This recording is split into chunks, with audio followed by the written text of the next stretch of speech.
Okay, and we are live.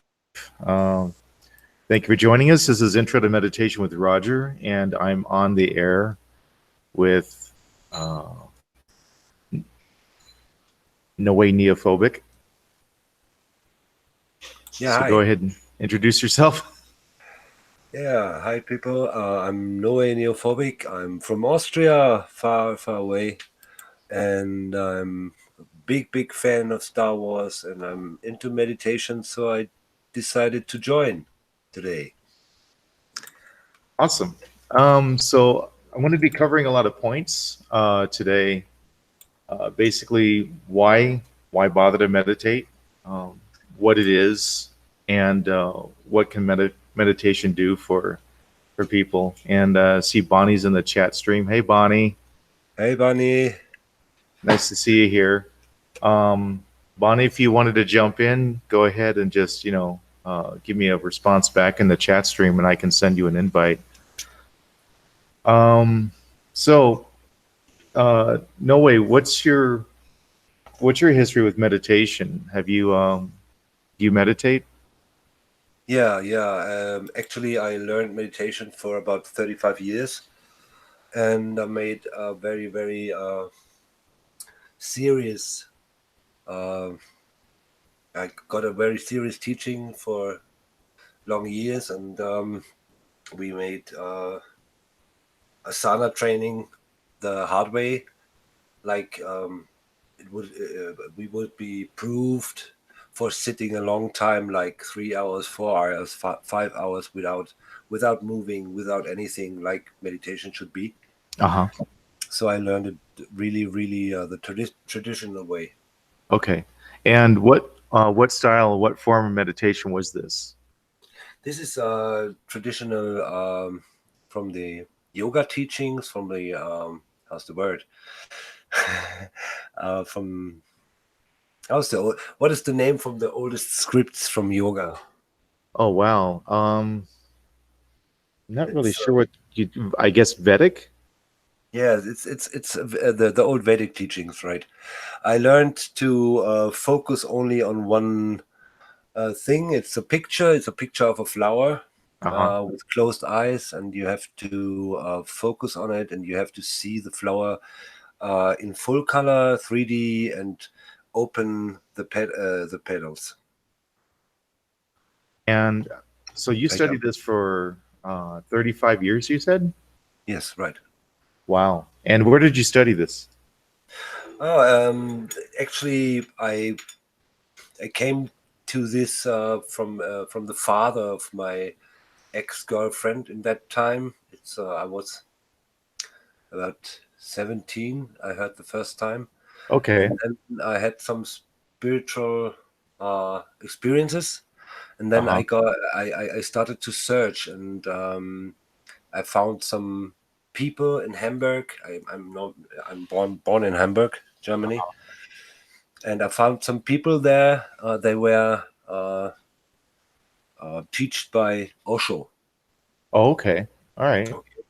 And I was not so really happy with the teachings of Osho, but I liked this Vedic style.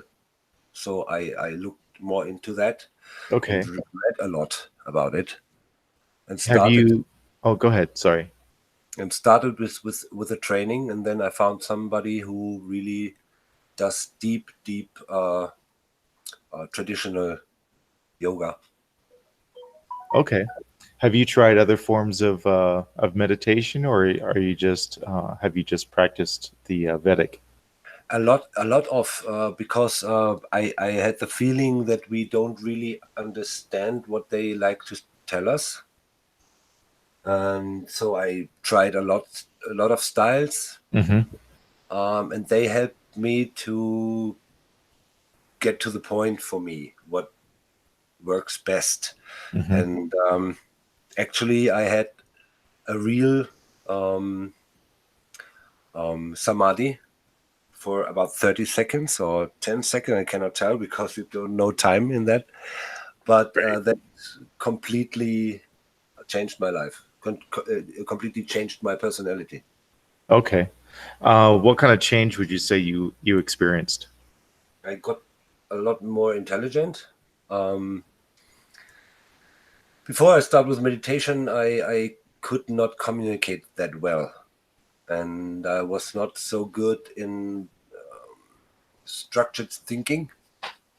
Okay. Uh, and after this specific experience, it was like everything in my brain changed. Right. So it kind of realigned the way you perceive things. Right, right. Yeah. And you are after that, I was very more calm, not Right. so. I have had not the wish or the feeling I have to react to everything. Right. Yeah. It really helps to calm the reactive center of the brain, Right. where we it's more like it's almost like retraining your instincts to respond in a different way rather than out of fear or out of you know rage or anger. Yeah, That's what I've I have a noticed. very good story for this. If you say if you Sure. say this, one of the most interesting stories I had was I sat on the motorcycle in the city in Vienna, and there was a very strange situation. And around a corner, I could not see the corner. Came a car, and I was about to cross the street with a motorcycle, and on the back of the motorcycle was my girlfriend. Uh huh. And this was a very short moment, okay, and I only realized this car coming with about 70 kilometer per hour from the left side, and it was only about 20 meters away, Hmm. and my brain switched completely um, in function, okay. Right. I saw everything slower. I had the time to react in a very slow way to lose the brake, uh, uh, and give power to the motorcycle so I can ride away. And Hmm. the next thing I remember is a loud noise, and that was my number plate. But the Okay. moment I reacted was like very slow down time, and I could really think about what to do now, Right. and that was very special. Yeah. I've had a few experiences like that where everything just kind of slows down, and but instead of reacting or responding, I kind of like stood calmly apart from the situation. So yeah, meditation has really helped me with a lot of things. So one of the points I wanted to cover is like why meditate. Um, Meditation is, from my experience, allowing yourself to experience personal space within yourself. So personal space I would define as being apart from other the noise of other people. And if anyone out there is like me, I can basically hear the noise inside other people's heads. I can hear or I can feel when they're thinking too much. It's for me, it's a very tangible experience. Do And you get do you feel this kind of, it's like, you know, you are not nervous, but you have the feeling yeah, uh, beside those people you are they there is something nervous. I have to verify every feeling I get. Is it mine or is it someone else's? And a lot of times I'll know instinctively it's not mine because the feeling that I'm getting, it's like a foreign feeling. It feels like it belongs to someone else. It's not mine. And I Hmm. can feel it pressing in on me like it's being forced, but I'm not reacting to it. I'm not getting. See, a lot of times if I feel scared, I'll get a visual image of what I'm scared about, Yeah. or I'll be confronted with something. But when I get it out of nowhere, and it's hard to describe it in any other sense other than just it's a foreign feeling to me. It feels like an outsider's. It feels like someone. It's like um, imagine someone. uh, trying to uh, mimic your voice, but it doesn't sound like you, Hmm. you Yeah. know? And it's like, what are you doing? It's like, oh, I'm trying to imitate you. It's like, you sound nothing like me, you know? And if you could translate that into a feeling, that's how it feels like. But it's a strange feeling, and that gives me an opportunity to take a step back and go, okay, is this my energy or is this someone else's? And for me, this is a form of meditation. This is one of the forms of meditation that expresses itself or that can be expressed. You mentioned one style where you sit for 3 or 4 hours, you don't move. That's one form, and I guess Osho had another form of meditation. Um, there's another meditation that I saw online. I wasn't particularly drawn to. It's called a laughing meditation, where you Yeah. induce Yeah. laughter and you sit there and laugh. And you know, I've tried moving meditation, and the form that or the style of meditation that I developed over the years. I've used it lying down. I've used it walking. I can just stand still in a place and meditate through something. Uh, for me, meditation is like using my mind as a workspace. Yeah, we differentiated the terms for that a little bit. Right? Yeah. So we had the chance to make a specific measurements for the experiences. Uh So huh. we call this style that like the laughing meditation or walking or breathing consciously while doing things. We call this awareness meditations or awareness training. Yeah. Yeah. For me, meditation takes place in the mind. It's not necessarily a physical experience, like getting someone to sit for 3 or 4 hours. I tried that, and it got me to a certain place within myself. You know, I sit and stare at a candle or whatnot. But I found that the style that I developed over time allowed me to kind of make, I guess, for lack of a better term, quantum jumps in thought and my personal experience with um, situations in life. For instance, the technique that I developed, I was able to help my nephew who was getting bullied at school. I helped him kind of resolve that energy exchange by Yeah. having him ask questions and then listen for the answers from the subconscious. And 2 weeks later, he and this kid that was bullying him, they were best friends. Very nice. Yeah. And so, and I used it with my students when I was teaching in China. I got them connected to their feelings. So instead of saying, "Fine, thank you, how are you?" whenever they answered, how are you? They actually connected to personal emotions that they were experiencing. And it looks like we have another visitor. Oh, My beautiful wife, Vivian. Everyone's Hi there. in say hi to everyone. And you did. Okay. So yeah. So this is my wife, Vivian, and she was actually she actually did a couple sessions with me before we started any kind of relationship. So our first session, I think, was 12 hours straight. Yeah, wow. yeah. We didn't take a break.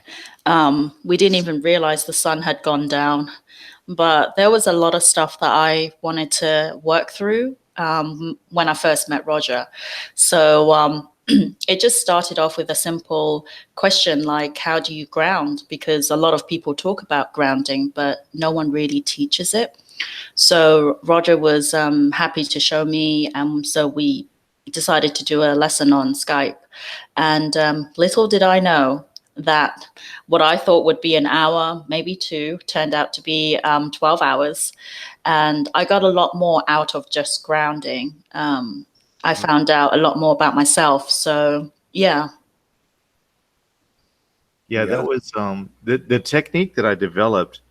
You can actually meditate through something within a matter of minutes. Um, and what it is, it's about dissolving your mind. But I want to get to that a little bit later. So just why meditate? Personal space, healing, realignment, and I think you mentioned earlier, no way, that it realigned the way you experience situations and the way you respond to them. Yeah. I would like to describe it like you have more room for the things you experience or you think.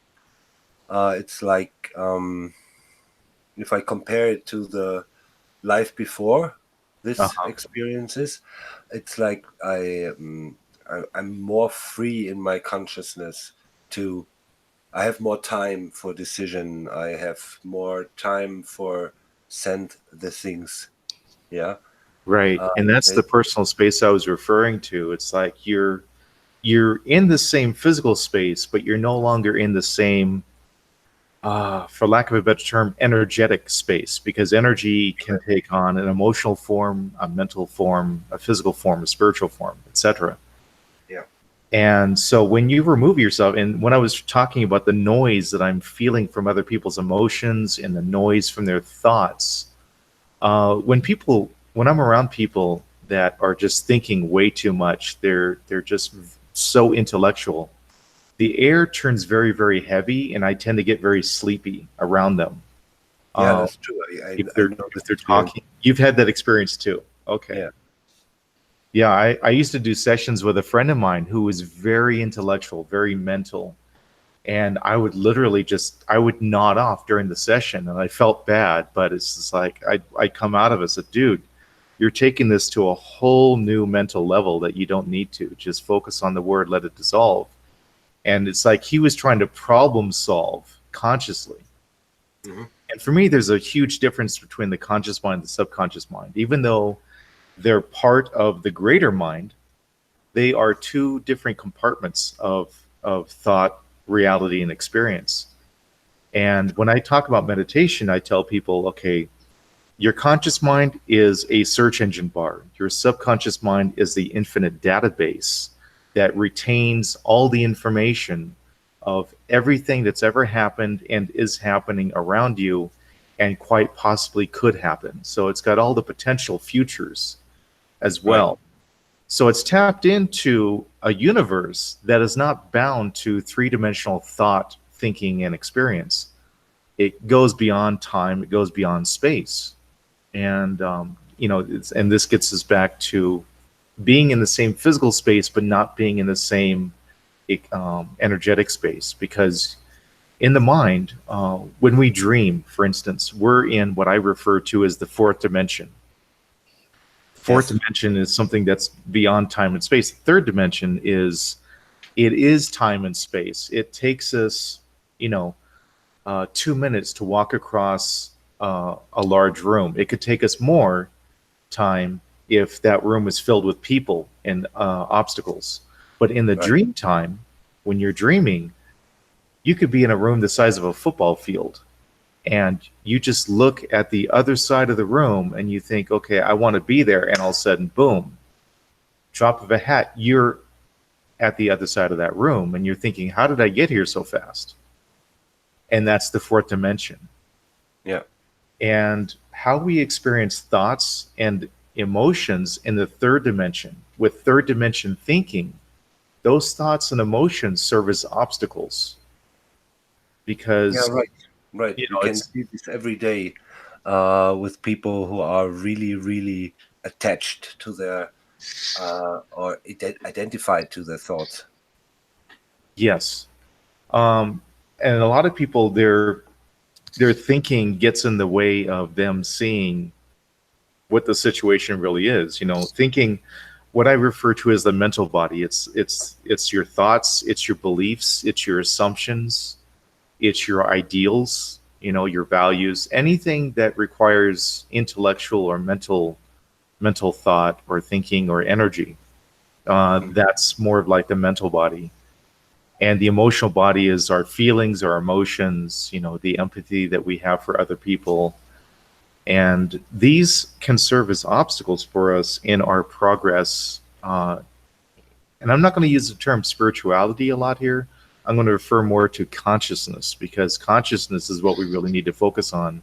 Yeah. Since spirituality, it tends to get relegated to the idea or the the definition of religion. You know, it's like, so it's like a fine line between spirituality and religion for a lot of people. So I want to use the word consciousness instead, because I feel that it incorporates a lot more. Did you want to say something? I think this is really, really important to mention all the time, that religions hijacked spirituality and not the other way around. Right. I look at spirituality as the ocean, and I look at religions as structured framework that was trying to control the flow of the water. It's like a dam. You build a dam and then you open it up and you let a little bit of water out and everybody gets to enjoy that, but they're not experiencing the fullness of the body of water that the dam is drawing water from. They're only getting this stream, you know, that's coming out of this spigot, and it's shaped according to whatever that religion has engineered for that water to flow. It could be like a brook, a stream, a river, whatever, and it's going to take on whatever shape that they've defined for it to flow in. You know, it could be a square, triangle, you know, a tube, whatever. And I always found religion limiting, especially the ones that tell you not to question what you're being told. Yeah, And but that is effect of the times. You know, it's hijacked by specific people.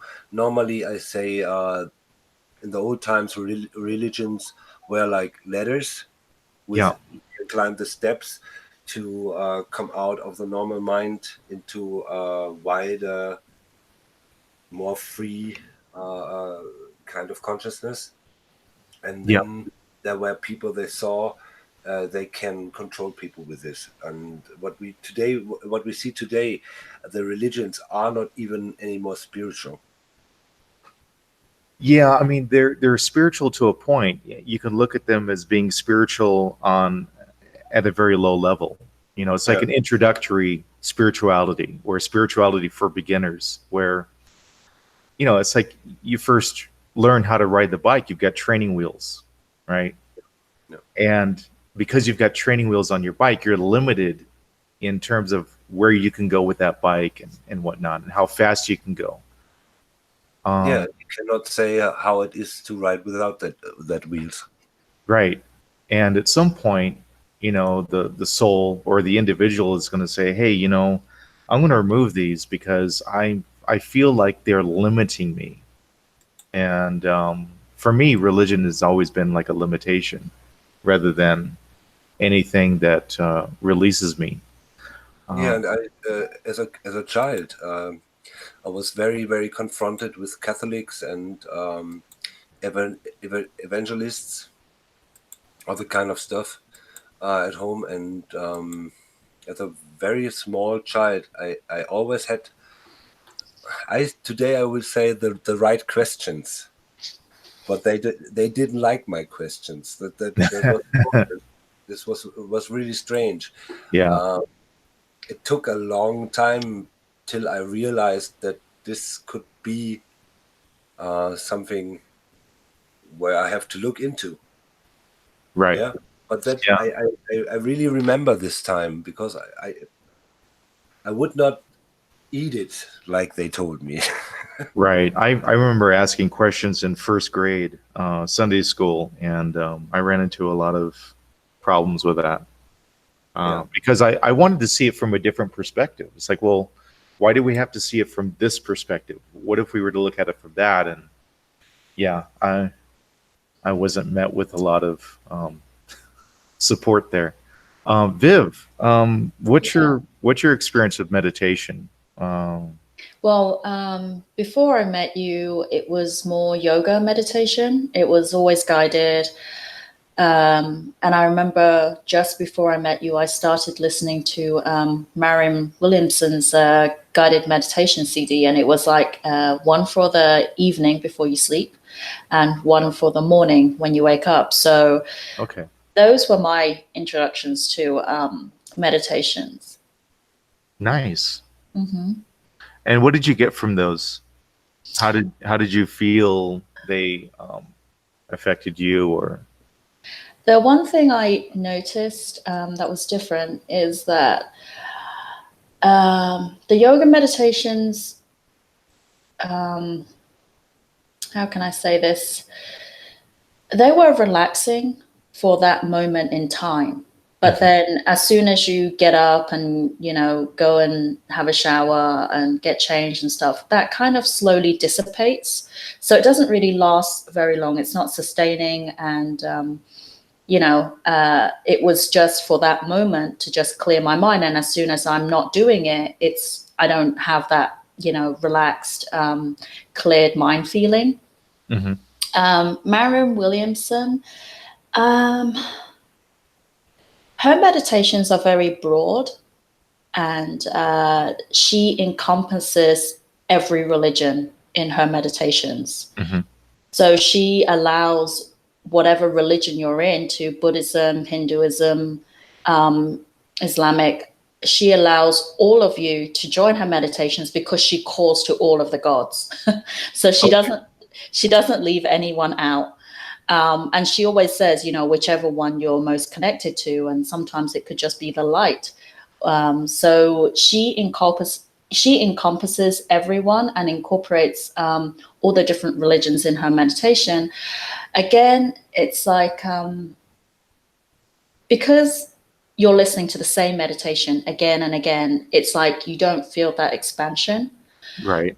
So I would listen to her guided meditations right before I sleep. So I'm in bed, I'm ready to sleep, and I turn it on. I'm listening to it, and somewhere during that meditation, I'll fall into fall asleep. Okay. And then I don't really remember much of the meditation.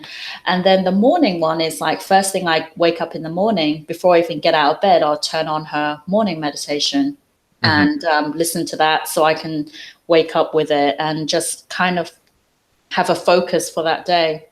What was the difference between the morning and the evening meditations for you? Did you feel it or notice a difference? I actually can't remember. The thing I do remember is the morning one. Obviously, I always listen to from the beginning to the end because I'm awake for it, and so it kind of just makes me feel good. It's like a feel good. I've done something before I've gotten out of bed. I feel more like I'm focused, and I mean, back then I didn't understand the meaning of being connected with yourself. Okay. But something was kind of making me feel good because I did a meditation, not knowing what I'm really doing. I'm just listening to her. I'm not, she's guiding me through like visions of what I'm seeing, but apart from that, I'm not really engaging with anything apart from, okay, you're going to see this, and then after this, you're going to see this. So it was different. And luckily, I'm a very visual person. So when people guide me for a meditation, I can see things very quickly. And if I connect to it, I can see things very fast. And so guided meditations are good. Like I can visualize, so it helps. Nice. No way. When you go through your meditations, do you ever reach a point where you experience sensation or feeling? Do you notice it fading away after you stop meditating? If I get you right, you ask for I use it for creation. No, I mean in the sense of when you're meditating, it puts you in this really peaceful kind of Zen state, right? Yeah. Do you notice that when you stop meditating like that, do you notice any drop off afterwards when you come back into normal consciousness? Yes, yes, yes. Um, I don't look out for that. Okay. Um, I know that it will happen because if I do my meditation, because I don't do any guided meditations anymore. Okay. Started with that, and I think they are very very good, especially if people have their doubts if they even can concentrate or something. Then Hmm. it's very very very good. But I trained, like I told you, to do it all by myself, Okay. and yeah, I Yeah. I'm, I would say I'm completely shifted after it, Okay. completely Right. into another state, and this even my body doesn't feel like I have used him before. Right. Yeah. If you like. Yeah, It's like you're experiencing different parts of your brain and different parts of your body that you haven't really tapped into. right. It's a complete shift. Yeah, yeah. Nice. Viv, how would you describe um, the meditation that I teach? Your meditation is more connected with where I'm at right now, what's going on subconsciously. So even though I'm not consciously aware of it, it brings out stuff that's hidden in the subconsciousness. Right. So, you know, sometimes through that, I'm like, oh, really? I'm still holding on to that. Or, I didn't realize that I was feeling this way towards a situation or someone, or just, on my conscious mind, I wasn't aware of it, that I was going against myself or I was telling myself a lie. Usually those are the hard ones. Right. But it definitely pulls up things that I'm not aware of. And it's not until I connect with myself and I ask the questions and I go through that journey that I find out what's really there. So, Cool. No way. If someone were to ask you what is meditation, what would you say? What would you tell them? How would you answer that? I would say meditation is um, the experience of the starting point of consciousness. Okay. How would you how would you describe that in layman's terms? Like if they just looked at you with a blank look and just said, Yeah, "What does that mean?" How would you, what would you say? What would you tell them? I normally tell the people, if you ask you who you are, where do you look for yourself? Right. Where do you find yourself? And most people say it's the feeling, and then Okay. I tell them try to look internally, look to yourself at yourself, and try to find out from where's the point where your consciousness, your self-awareness begins. Right. I think Alan Watts said that it's impossible or at least very difficult uh, for someone to be able to look back at themselves. And it's one of the points that I actually began to disagree with Alan because when I started my own journey in meditation, I taught myself to look at myself as though I was looking at a stranger. Yes. Um, and for myself, that's the beginning of meditation. When you can see yourself in your mind, honestly, and be able to look at all your flaws objectively and say, yeah, okay, um, I'm angry, or I'm upset, or I'm really annoyed. And then that, for me, that's the beginning of a meditation to look deeper into that situation to see how I can resolve that so I can eliminate that response to certain situations. Viv, if someone were to ask you what meditation is to you, how would you answer it? Um, I would say meditation for me is bringing me back to the present so that I can be aware of myself on all levels. And so, like you say, being aware of yourself is the first thing to consciousness. You know, for me, consciousness, that is exactly what it means: being aware, being awake.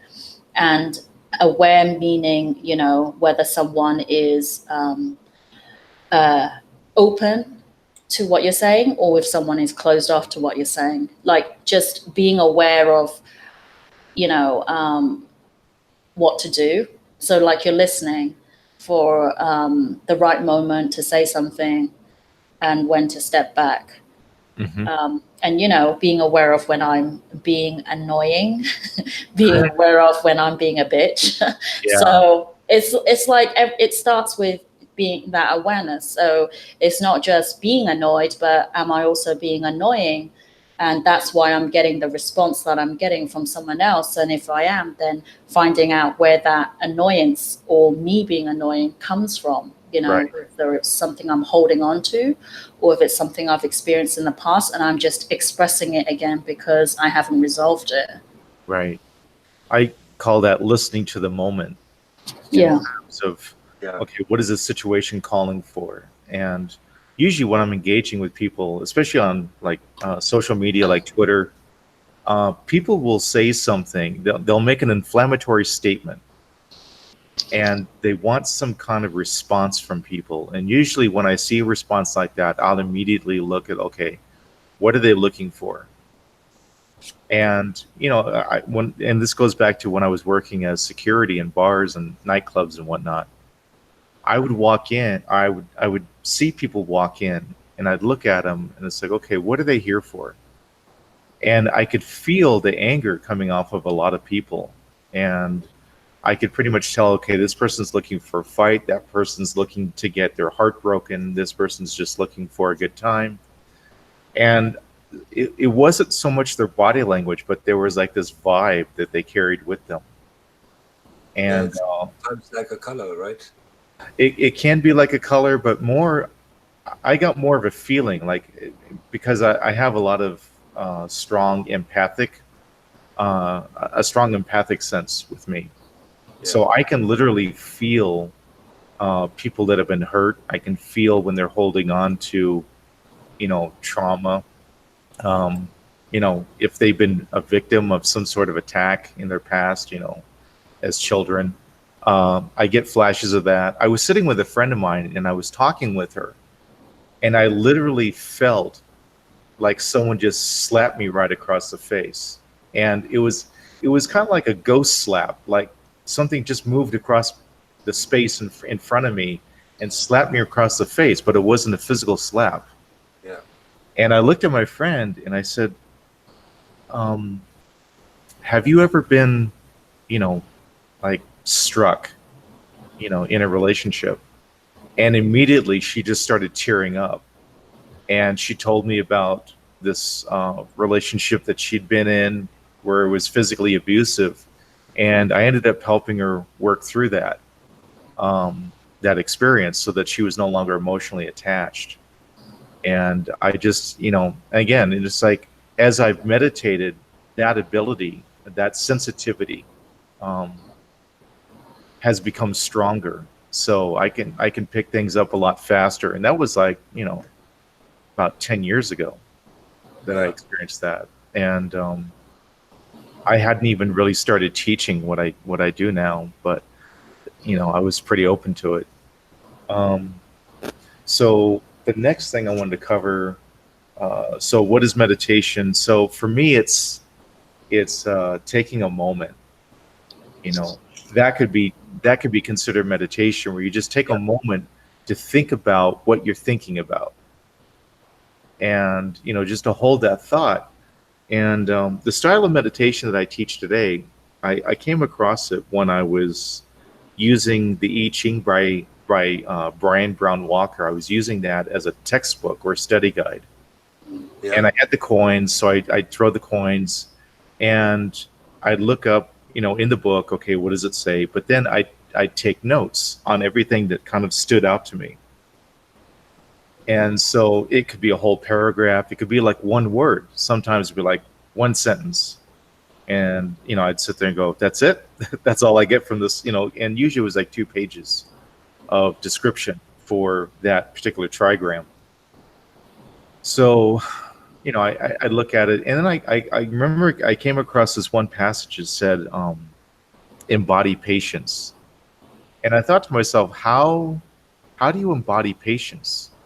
What is that? How do you take a mental thought or idea and bring that into your physical being, your physical body?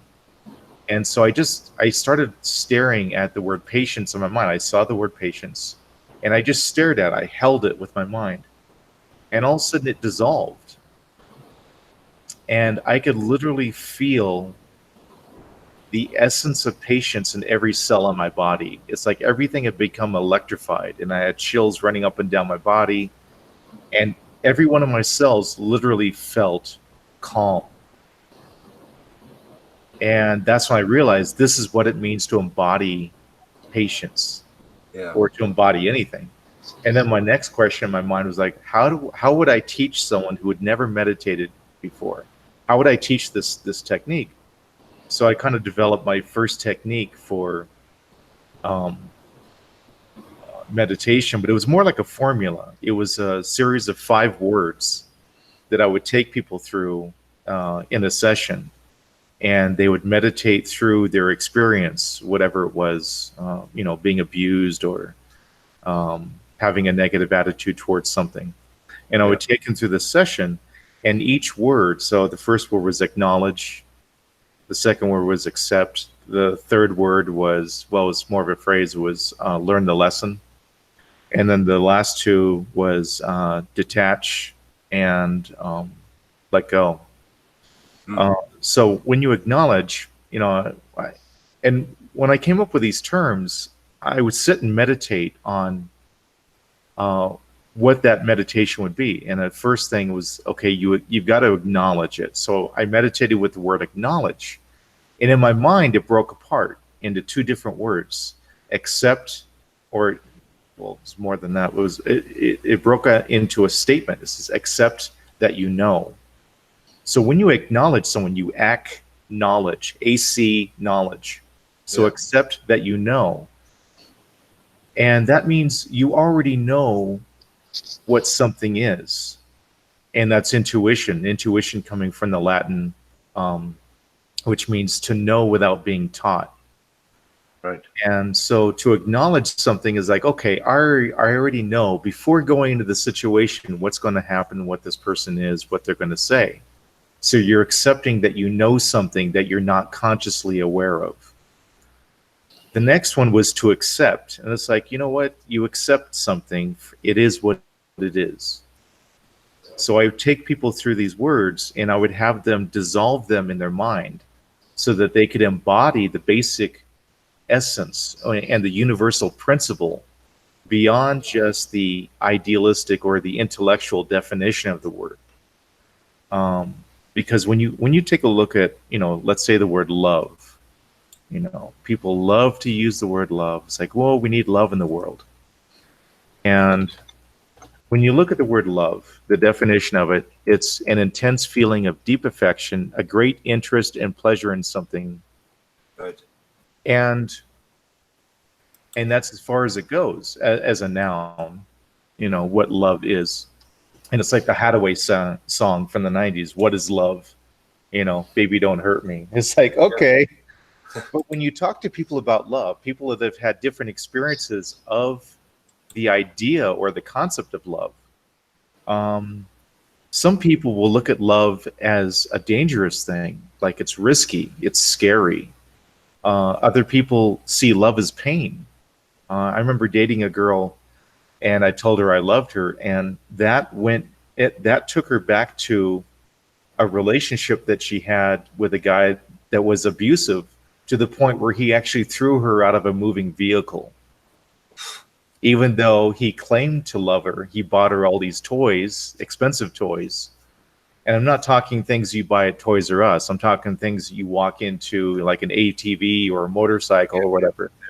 So this guy had money, and his way of loving her was buying her whatever she wanted, but telling her to stay at home, stay away from her friends, don't talk to her friends, and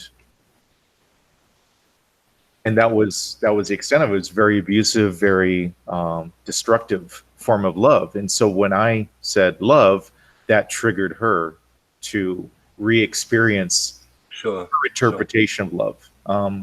Other forms of love, I guess, being neglected, you know, and then, you know, in China, I came across love in the form of like, I'm feeding you, I'm clothing you, I'm giving you shelter, you know. Yeah. And so a lot of families grow up with that ideal, that concept of this is what love is. But when you meditate on the word, and I'm kind of getting into a form or a style of meditation, when you meditate on a word like love and you let it dissolve, your cells, it'll seem like your cells are activated by the very essence of a universal form or experience of love. And this is something that no dictionary can tell you.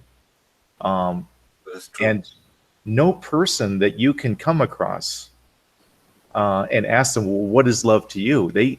There's no way that they can explain or describe what love really is on a universal level, you know, to you. So it's just, but again, through the style of meditation that I developed, it's letting things dissolve. And as they dissolve, it's like your own perceptions have dissolved as well. You know, you can walk in with an attitude of like, oh, okay, I know what love is. And then all of a sudden that word dissolves. Your perception of love actually dissolves with the word. And so whatever you came in with no longer exists. And it's like you've expanded on so many different levels. You know, your mind can't even begin to categorize the experience itself. And I've asked people, say, how do you feel? And they're just like, you know, they can't put it into words. Yeah. So for me, another meditation, you know, listening to your thoughts. And a lot of people, they don't listen to their own thoughts, I find. They don't listen to them in the sense that they aren't valid, or they're not verifying whether that thought is really true or not for them. And they just assume, well, I'm thinking it, therefore it's truth. Okay, well, that's an assumption. Have you verified the thought? And when I ask people about that, they get troubled. Some will get defensive because it's like I'm challenging their belief system. And belief is not necessarily truth. Belief is saying, well, I believe it's true, therefore it is true to me. Yeah. But that doesn't necessarily mean it's universal truth. You can't walk outside and say it's true for everyone. You know, That's right. It's a belief, it's personal. And that's why you can't argue beliefs with people, because beliefs tend to be very emotional, more so than rational. Although to a certain extent, it is how they rationalize reality or experiences that they've had in order to retain their sanity. What were you going to say, Noe? Yeah. You know, I after a while I started to discuss things with myself, because you say to verify your own thoughts. I really like to discuss things with my with my brain or with my consciousness, and that's a way of verification. Also, it's just very funny sometimes, because I really deconstruct some things, and if my brain brings up some certain thoughts, I say stop or shut up or something. You know, it's like there are two kinds of consciousness talking with each other. Yeah. And I really celebrate it. So Tariel asks a question: why do people get upset when you don't say a lot but listen? Have you found this to be? Have you found this in your experience? No way. Yes, this is very. This is a specific kind of evolutionary state of a person. Not everybody does this, but people who are very engaged in the society, and they believe that everyone has to talk about things. There's no possibility to be quiet or to be really interested. A lot of people are really shocked if you really listen and you really talk with the people about exactly what you hear or what you understand from them. Mm. So yeah, I know this. I know that. Yeah. How about you, Vivian? Have you experienced this? People getting Uh, upset when you say when you don't say a lot, but you're listening to what they're saying. yeah, I actually something came to mind when Torio asked that question. Is I remember one person I used to hang out with a lot, and when I'm sitting there listening to him, he's talking away and he's wanting a reaction from me. Right. But as I'm listening to this as well. Subconsciously, I wasn't aware of it back then, but now that I think about it, I'm like, yeah. And he got really angry with me, like, you're not even saying anything. Like, what do you think? What? And I'm like, but what does it matter? Because you're not asking for a solution. So then why should I even bother? You just want to have someone to bitch with, which Right. Right. and if I'm not in that mood to, like, we all have those moments when we want to just rant, but if I'm not in that moment, I'm just listening to you, just kind of like running your mouth, and there's nothing really there for me to engage apart from just let that steam out, and then let's talk about something else, because you're not asking for a solution. So yeah, I noticed that some people, they are looking for you to bitch with them or to agree with them, or sometimes they are just looking for someone to have an argument because they have so much pent up frustration or anger Right. from their work or from something, their relationship, their job, that they just need someone to get it out. Mm. For myself, I've experienced that quite a bit. People get, but they don't get upset. They get uncomfortable. It's like after a while, it's really about them. They talking, and they're hearing their own rhetoric in their head, because I'm not adding anything to the conversation. So Right. it's like their head becomes an echo chamber of everything they're saying, and they're a lot of what they're saying is nonsense, or just it's just frustration. And when they're the only thing that's talking, there's only one thing to listen to. And Yeah. if what you're saying doesn't make any sense, or it's just, like what you said, Viv, bitching, Mm. um, they start to recognize it, because you know, you can recognize when someone's just bitching, and when they're just having it out, or they're throwing a temper tantrum, or they're looking for a reaction. Well, if no one is giving you any of that back, um, it just becomes an echo, and then you can't help but experience that. And this is why people, from what I've experienced, this is why people get upset, because they're starting to see through their own stuff. Right. For me, my first real meditation was actually writing poetry, and a lot of my poetry that I wrote, um, it was personal experiences that I was just throwing onto paper.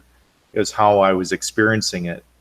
And the gateway for me to listening and understanding where people were coming from, and what the emotion was behind what they were saying, came through, or was developed through meditation or through poetry.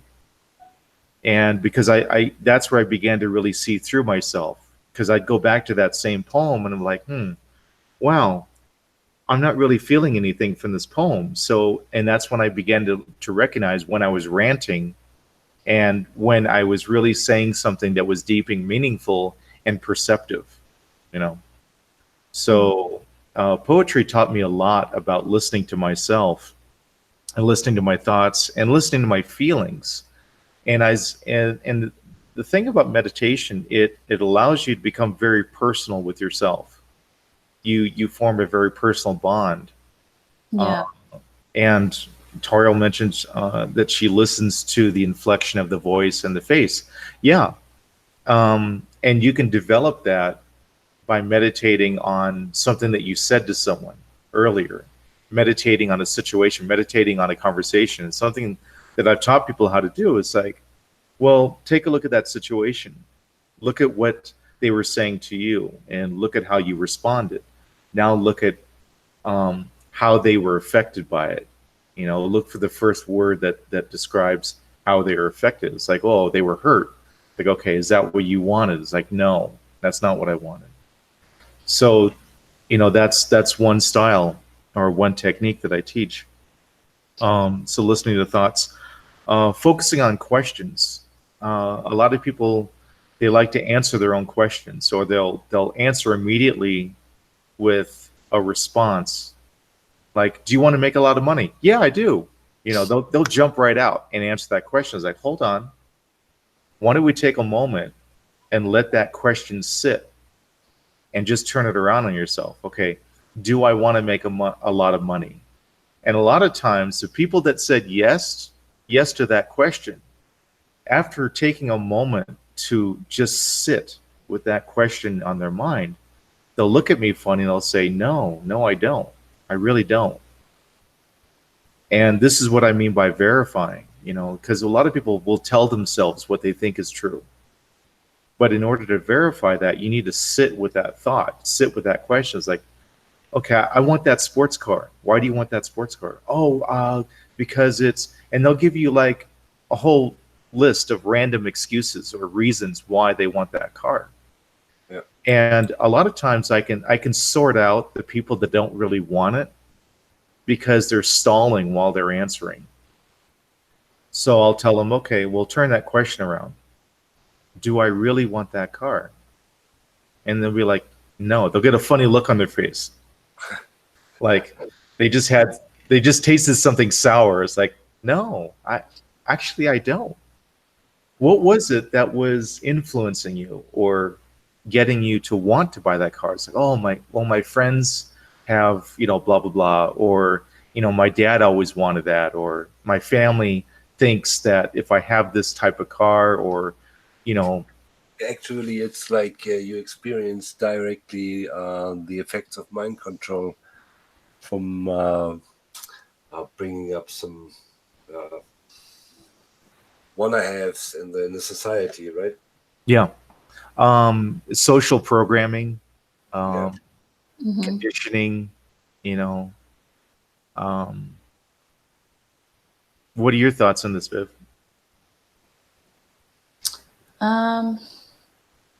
Yeah, I mean, totally. For me, it's definitely where I've been before, where, you know, getting into a job and looking at the director's chair and going, one day I want to be there. And it was just, at some point, I looked at my director and I'm like, do I really want to be where she's at right now?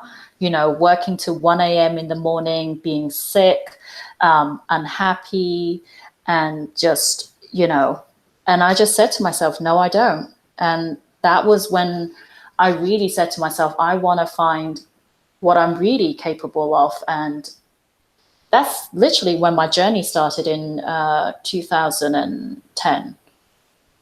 Okay. 2010 was when I looked at my director and I was like, I really don't want her job in 10 years' time, however long it takes me to get there, because it's not worth it, because I'm looking at her and she's not happy. But, you know, and so that's when I said, I'm done. And I wanted to do something else. And, you know, Yeah, Yeah. very Started looking elsewhere. decision.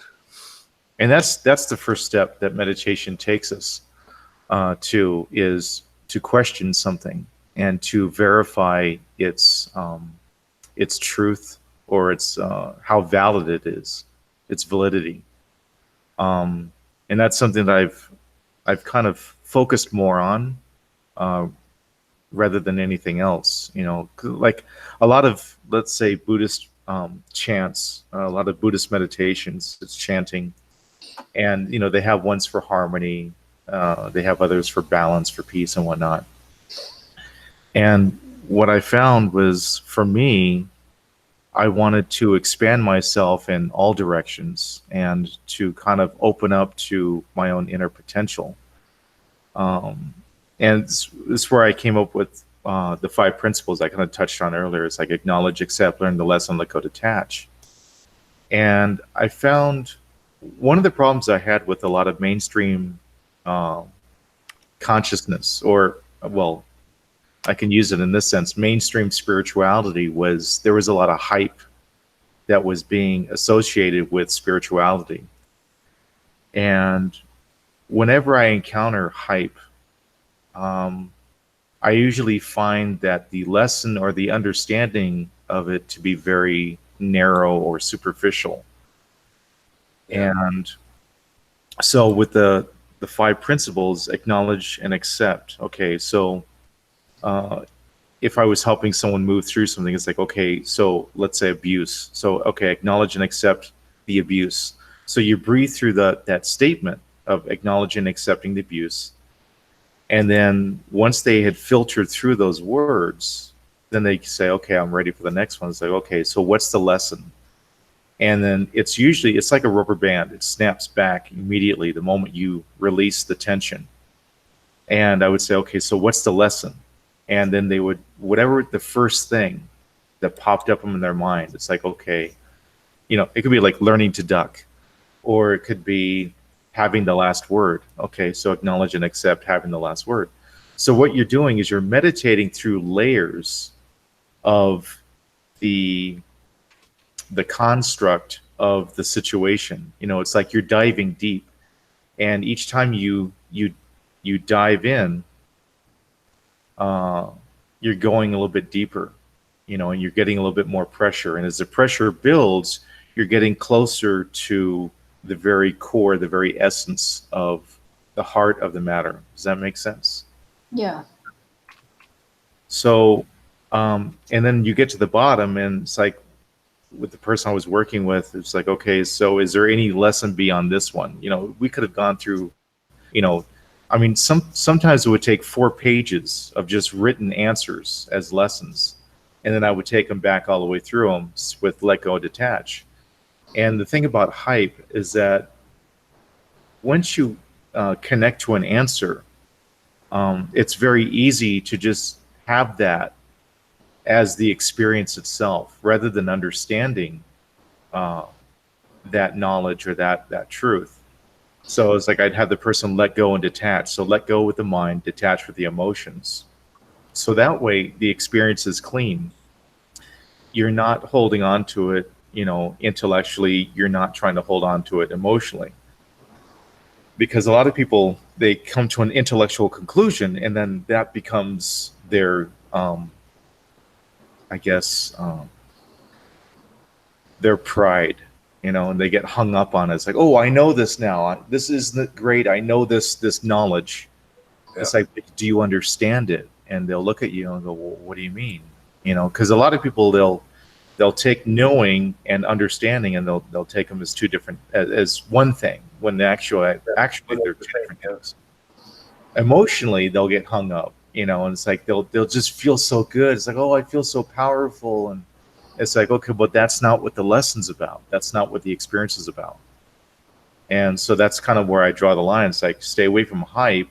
Let's get into understanding, because hype just shows that we're still stuck in the intellectual experience or the emotional experience of Right. having that knowledge. So it'd be a complete experience for them. They'd cover all 5 principles, and at the end of it, they just have like this calm, sense of themselves and the situation. And I ask them, it's like, okay, so when you look at that situation, how do you feel? Do you feel any attachment to it? And they say, no. It's like, does it feel complete? And they'll go, yeah, you know. And that way, that was my way of testing to see if they'd had experienced, what the understanding was. Because for me to understand something, I can tell you a truth, but that doesn't mean you necessarily understand it. Right. And you'll have that truth bouncing around in your head. It's like there's something I'm missing, something I'm missing. And there's a saying that I tell people: if it's on your mind, it's in your way. Meaning, if your mind is still attached to it, then you're not understanding what it really means. You can have the truth. It's like, yeah, it's good to have an umbrella when it's raining, But if you don't understand what the purpose of that umbrella is for the rain, it's you could just as easily walk out the door without an umbrella. Right. All the time saying, well, yes, it's good to have an umbrella when it's about to rain, But when you understand it, it becomes an instinct or an instinctive action to take an umbrella, and you can do it without thinking. It's like someone will see you walking out the door and say, why are you taking the umbrella? Well, it's about to rain. And, okay, I get it. So That's something I just wanted to add, was that when I was doing the Marianne Williamson meditations, it made me feel good. But I remember when I started doing your meditations, is that I did them for a few sessions, and then you asked me a week later if anything in my life had changed. And it was only then that I realized I wasn't listening to the guided meditation CDs anymore, because I was able to do it for myself. right. And this also brings me back to those, I guess they were like workshops that I used to do just before I met Roger. I spent a lot of money doing workshops, and they were like $3,000 or $4,000 per workshop.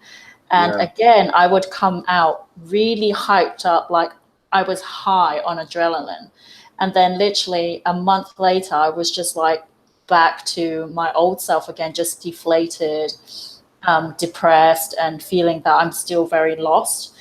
And that is one of the differences that I find when I go through a meditation, one that Roger kind of guides me through, is that afterwards I understand where I was before, and then I see where I am now. And that's like the difference. I don't feel hyped up. I just feel really light, and I feel really grounded in this new knowledge that I have now. Yeah, the feeling of being hyped. Mm-hmm. You have as a nearly is a tradition from all this kind of events, Yeah. meditation or success events or whatever. Yeah. But it is your expectation or the mass, the expectations of the mass of the people who are there, that they learn something big, they learn something good, and so they push themselves up. I won't say that is a negative thing, but it's not the thing. It's Yeah. the power of positivity that you're referring to, right? But The power of positivity or positive thinking. right. Yeah, that I find that to be a problem, because it's only skin deep. It's very superficial, and it's the conscious mind dictating to one's deeper conscious self how one should be feeling, Right. despite the harsh or brutal reality that no, life is shit. I feel like crap, and I hate everything. Mm-hmm. But I'm going to still be positive. I'm blessed, and that seems to be a term that a lot of people love to use. And that's one of the things I see right through, is like the moment someone says I'm blessed, it's like, oh boy, here we go. Right. And I'm about to enter into a 5-minute discussion with this person about how wonderful their life really isn't. I think the problem is when it's okay to say you're blessed when you actually feel that way, like it's true. Oh no, but Yeah. I mean, I'm talking about being true to yourself. It's like, okay, Yeah. look, don't sit there and tell me you feel happy and blessed when I'm looking at your eyes and I'm getting a completely different story. You're not Yeah. lying to me, you're lying to yourself, and that's kind of what I'm thinking in my head. And Right. I'm not going to say this to that person, unless they ask me. Don't ask me. Never ask me unless you really want to know. Yeah. But uh and what's funny is I can sense when people can sense when I see through them, because their voice falters, they start to get kind of unmotivated or nervous or insecure, and Right. they want to leave the conversation as quickly as possible. And I'm like, oh boy, okay. I can't hide. I can't hide my face when I'm talking face to face with people. And I'm Right. looking at them, and it's like, I know they want me to smile with them, but I just don't feel it. Right. And Yeah. something I learned in acting, if your laugh is genuine, other people will want to laugh. But if Right. your laugh is fake, no one's going to want to laugh with you. Or if they do, it's going to be just as fake as yours. Right. And that was powerful. That was a powerful lesson I learned from my acting coach, Tim Colsari, who used to be the door gunner, he actually played the door gunner in Full Metal Jacket. And I studied with him for 2 years. Phenomenal teacher. I think he's still teaching. I'm not sure. But I learned a lot. And what I found in his teaching was very Taoist, because it flowed. It's all about listening. It's all about adding or creating. It's about being part of the flow and getting to know yourself, as he referred to it, getting to know your instrument. Being open to understand what surrounds you, what you feel, what you're connected with. Yeah. Yeah, and that's what I discovered most about acting, is that you have to be in the present moment. You have to be actively listening, not passively, Right. in order to have anything to contribute. And what was cool, one of his rules was, don't go to blue humor. Don't put it in the gutter. Don't bring in toilet humor. Keep it light. Keep it fun, and don't deny. If someone says, "Oh, I saw you." Shoveling manure the other day. Whoa, yes, you did, because if you say, well, no, that wasn't me, you just killed the moment, So you don't deny, and then you learn to kind of have fun with yourself. You don't take yourself so seriously. And, personal experience, I met a lot of people who were very heavily invested in themselves and their perceptions of themselves, and they get really insecure about things. And that's something you can't be, especially when you're meditating. You have to be honest with yourself, And like I've told people before, one of the things I taught Viv was, treat yourself like your best friend. And have a conversation in your head. Imagine what your best friend would say to you, if you got dumped or if you cheated on someone. Your best friend would sit down with you and say, what the hell are you doing? And then that's the beginning of that conversation. And your best friend never holds back. When it's just the two of you, your best friend would never hold back on you and can see through you in the blink of an eye. And it's like, that wasn't you.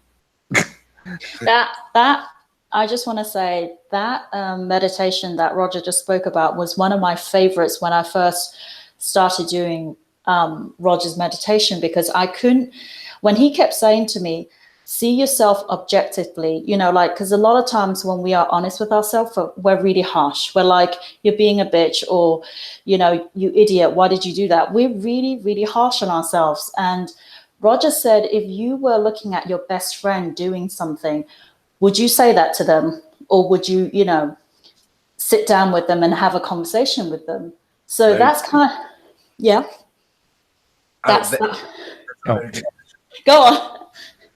That I only said that was a very good question. Very good. Yeah, and so that's literally when I started doing this active meditation. This really helped me to see myself objectively, like literally Sometimes I'll see myself doing something and I know I'm annoying Roger, say, for example. And so I will Ever. shush, and I will see myself looking at myself like, and what I'm doing. And in the beginning, I would just take myself to a really comfortable place, like sitting on a couch with myself. So myself is the best friend. And I will sit down with her, like, what's going on? You know, why are you in this state? And we'll just start having a really honest conversation. And it's really weird because afterwards, that anger dissipates, or whatever was frustrating, it just dissipates very quickly. And of course, if there's something that was more I was holding on to that went deeper, I would have to go into a deeper meditation. But just having that initial conversation with myself really helped me to see myself honestly, without that cruel judgment that we always put on ourselves. And that's the thing about the best friend technique, is that your best friend doesn't judge you, but he or she will kick your ass, in a conversation, because, well, especially if you're trying to deny the truth, or if you're not being real with the situation, they will literally hammer you because they know you so well. And there's nobody that knows you better than yourself. And so to be able to take that role on for yourself really helps to it really helps the person to kind of see the situation that they're in objectively. So Tariel mentioned, I like calm. Oh, okay. I like calm. Hyped is false. Calm is constant. That's true. It's very true. Mm-hmm. Yeah. That's why. Yeah. That's why that I really celebrate to talk to myself, because it's nearly the same thing. I got more calm with myself, and I don't have the feeling anymore that there is any that I need to judge myself because of that. Because Right. I can talk about the things with myself and try to be a friend, really, to take the position of a friend. Yeah. Mm-hmm. Yeah. To view to myself, and that's a very, very good practice. And that's the benefit of meditation, to take a moment to listen to your thoughts, listen to your feelings. And it's what I call filtering, or sifting. You're taking like a bunch of sand and you're looking for, a lump of gold. And when you're first looking at this pan of sand, you're not seeing anything but the sand until you start sifting through it. And the more time you take sifting through something, the more you're going to get a sense of whether it's valid or it's not. And that's how you can tell the difference between a true statement and a hype statement. Like a lot of people say, well, I'm feeling so happy. And okay, sit with that statement for a moment. And if it's real, if it's valid, that thought will support itself. That statement will support itself. And then you'll end up with the same feeling. But if it's a false statement that you're giving to yourself and attempting to give to others, after a while, it's going to fade away. It's like eating too much sugar. At first it's sweet, and all of a sudden your mouth turns sour. It's too much. That's hype. And in your mind, that thought of, I'm so happy, it starts to fade away, and then you start to get to the ugly negative reality that's sitting underneath that statement that you're trying to cover over with the happy statement. And it's like putting a child's playground on top of a toxic waste dump. This is one of my favorite metaphors, because after a while, the stench is going to come through. The toxicity is going to come through. It doesn't matter how pretty everything looks on the surface. Over time, the reality is going to set in, and then no one's going to want to go there. No one's going to want to play or take their children there. And that's the same thing in the mind. You don't even want to be in your own mind because you keep filling it full of statements that are not true. And so when you verify something, it's like, okay, so this gives me a starting point. It doesn't mean that you're going to be unhappy forever, but it's going to allow you the opportunity to acknowledge something that you're trying to avoid or trying to deny. And this kind of gets us into visualizing elements. It could be symbols, it could be colors, elemental aspects of earth, wood. You can see animals, you can see people, you can see conversations. And the benefit of this, I found, is to give yourself an experience of the situation. Because a lot of people walk away from an argument and say, well, I showed them. And that's a hype statement until it's verified. Yeah. And in meditation, you can sit there and say, okay, did I really show them something? No, I didn't. Okay, so what was that really all about? Nothing. I was just, venting or whatever it was, or it could have been I was just reacting or responding to what they were looking for. And what they were looking for was actually someone to just spit this stuff back to them, Yeah. and to have an argument so that they could vent their personal frustrations. And a lot of times that's what arguments really are. I've found that the arguments that people or the situations that people initiate an argument over have nothing to do with that argument. It's actually something that it could go back to mom and dad, or something that happened at work or at school or whatever. It's got nothing to do with the argument you're having with that person. It's just they provided you with an opportunity to vent something that was lying in the lower layers of the subconscious. Can I just quickly say something? Yeah. Something I learned very quickly when I started doing the meditation is it's so important to be honest with yourself from the beginning. Mm-hmm. And when you do, you find out a lot more about yourself versus when you don't and you're trying to sugarcoat things. Like a lot of things these days, everything's sugarcoated. But when you're in a meditation, looking at something that you've done or a situation, and you're really honest with yourself, that's when you're going to get like the real results, even if it's ugly. Right. Yeah. One thing I tell people, Yeah. go ahead. Did you want to say something? Yeah, I had the same experience. In this style of meditation, I learned this very, very traditional and very disciplined form of meditation, very straight form of meditation. You do not reach anything, any state, if you are not true to yourself. There are The worst thing about this? When What? you lie to yourself, you're teaching other people it's okay to lie to you. Right. Yeah. That's the worst thing. You're basically teaching people how to treat you the way you're treating yourself. Right. Yeah. Absolutely right.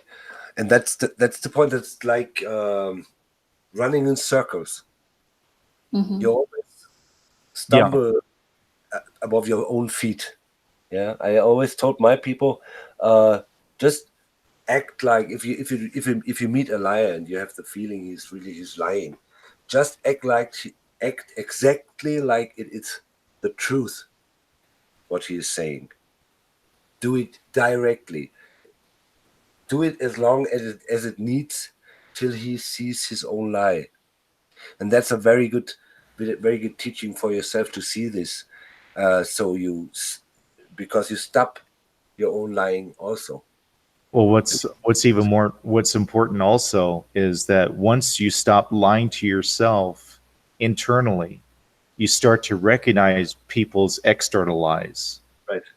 And immediately it's like something feels off, because I know when I'm being honest with myself.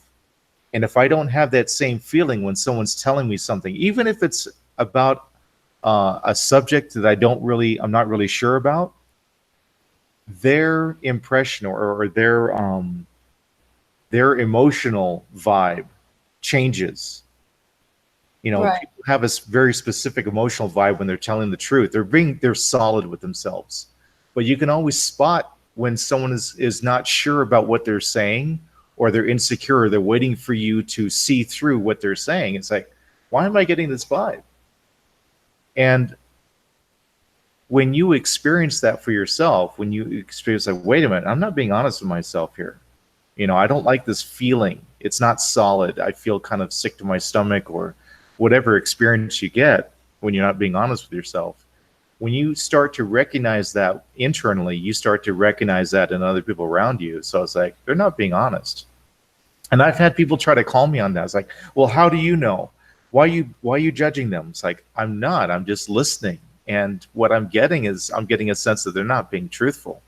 They're not being honest, and they're not being true to what they're saying or what they're doing. Right. Yeah. After a while, if you the more you work with your consciousness, you can sense this out of nearly everything that the people do. It's like the voices, like the voice is used. You exactly know it. Mm-hmm. It's true, really. You're like the consciousness is getting more detailed in everything you sense. Yeah. Yeah. It's like things come into a sharper contrast. Right.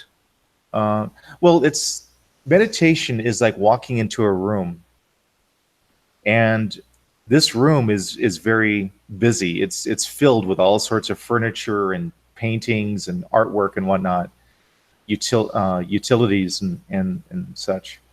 And the more time you spend in that room, suddenly you find yourself becoming less and less overwhelmed by everything, all the contents of that room. And until you begin to see past the initial contents that you were overwhelmed by, then you start to notice the walls, you start to notice the floor, you start to notice the ceiling, and then you start to see the little cracks, you start to see the little imperfections in the paint and whatnot. So you begin to see all the tiny details that you would totally miss before. And that is the essence of meditation, is taking something that is as complex as the human mind, filled with all the thoughts and emotions and past experiences, and just sitting with it and visualizing, seeing, allowing yourself to see like all these memories of mom, memories of dad, memories of growing up, going to school, getting a job, dating, and whatnot. And then learning, and just not even learning, but just allowing yourself to sit with it until all that stuff dissolves, and then you begin to see the core essence. Okay, what was this really all about? What is this memory to me? What is this? What is the lesson? I guess you could say. But for me, it's like, what is it that I keep being drawn back to this memory for? It keeps popping up in my mind. What is the relevance for it? Right. And for me, everything that you see in your mind is like a dream that you have. Every dream is made up of symbols. Now, some dreams are, you literally dream, like when I dreamt about my mom dying, I literally saw her die in my mind. And when she went pretty much like she did in the dream. And her heart just basically stopped in the dream. And she grabbed her heart and she dropped dead. And in real life, she died in her sleep. Her heart just stopped. And only the dream took me back to when I was 11, when my dad kind of he had some sort of like a mental breakdown, and he was on medication and he took it at the wrong time and he had a really bad experience with it. And from that moment forward, he was never the same person. And that put a lot of stress on my mom. And in my dream, that was represented by him getting hit by the car that we had at the time that he had the attack. And then when my mom saw that, she called out his name, she grabbed her heart, she dropped dead, and I called out to her, and that was the end of the dream. And when I looked at the dream, I realized that was when the pressure started for my mom. That's what led up to my mom's basic, death, was that moment when my dad experienced that. And so from when I was about 11 until I was 25, that was the progression of that pressure. It just got more and more intense until she reached a point when I was 25. It's like, that's it. I can't do this anymore. I'm out. I gotta do that. I got to do this. I got to leave. You know. This is a very, very important point, I think, because I believe that dying, or if people die very early, uh, it's because they hold on certain feelings or experiences. Um, because I saw my mother dying 1.5 year ago, and I realized as I saw her the last time, that something was with her man, something he did, and I really could feel, it's like an inner seeing, like you told it. Yeah. She gave up, and I felt that she gave up. I exactly noted as I saw her. I Yeah. didn't see it that much, so, and I realized that this is, um, if you too strongly hold on things, uh, where you lie to yourself, where you don't like to see the truth, where you don't like to, and that's really, you're killing yourself with this. Yeah, and that's what lies do. They don't give life, they take life because lies need constant emotional support in order to stay relevant. A truth, if you just tell yourself this person doesn't love me and it's okay for me to walk away, boom, you're free. Right. As opposed to the lie of like, well, they're just going through a rough patch and they're just going through something right now. They really love me. That's not truth. That's a person saying, I need to believe that this person loves me because I don't love myself enough Yeah. to recognize that they don't. Right. As I realized, last time, I'm moved to the Austrian hills now, very high up, about 1,300 meters, because I really took my time and did the same thing, that uh, I was true to myself for all the heavy stuff what happened the last year and the year before. And for me, it's just a normal thing, like for you. Just look at it. Sometimes there's no time, or there was no time for that, because I had a really stressy life before. It's And sorry. if you don't judge it, only look at it, Yeah. you are totally fine with it, with what the life gives you. And if you have the eyes for it, you know exactly what to do with it. And that's a very calm way of being, a very, very light way of being. Yeah. It's Yeah. difficult for people to understand this because so many people will just label something as a judgment if they're not looking at it objectively. What comes to mind is I was doing some energy work at this local coffee shop, and I wasn't really getting a lot of clients, and there just really wasn't a strong call for it. And a lot of people that I met, they just weren't there with it. They didn't really understand what it was. And for a lot of people, I get people that say, "Oh, yeah, I want to see you next week. Yeah, I want to come back," and then they'd never show up. And over the years, I've just taken that as like, okay, they're just not ready. They're just not there. And when they are, then they'll either come to me or they'll find someone else that'll help them take through that experience. Most of these people don't even know what they say yes, or I come, or so they Well, don't they really. have the idea, you know, Mhm. they like the idea of healing, but they're afraid of the results and they're afraid of what they'll have to let go or sacrifice in order to have that healing. And so many people also feel afraid, well, what if there's something worse waiting beyond this? If I get rid of this problem, then, you know, what if there's something worse beyond that? And so they'll use that as a validation not to go through with the session or whatever. And then there's other people that's like, they get significance from the story that they tell about their problems. It's like, if I take my problem away, what will I talk about? You know, And so my friend was asking me, what I thought about, how the healing was going, healing work was going at the coffee shop. I said, you know what? They're just not ready. And this girl sitting next to me, she's like really young, kind of like a millennial type. And she goes, well, that's not judgmental. And I'm like, yeah, okay, whatever.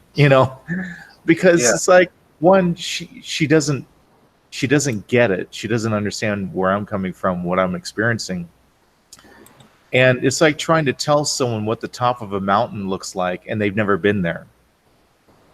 Because as you go higher up the mountain, you get a perspective. And you can see things from a different angle. And you can experience life from a different perspective and more objectively, because you're not engaged with what's happening around you. It's like if there's a fire, you're not being affected by the smoke. You can see what the smoke is doing to people. You can see where the fire is going. Well, if this continues, then the fire is going to go further south, and people in the city are going, how do you know? You're just being judgmental. It's like, no, I'm seeing that the fire is moving south, but because they're on the ground, they're not seeing the direction of the fire that you can see from a higher elevation.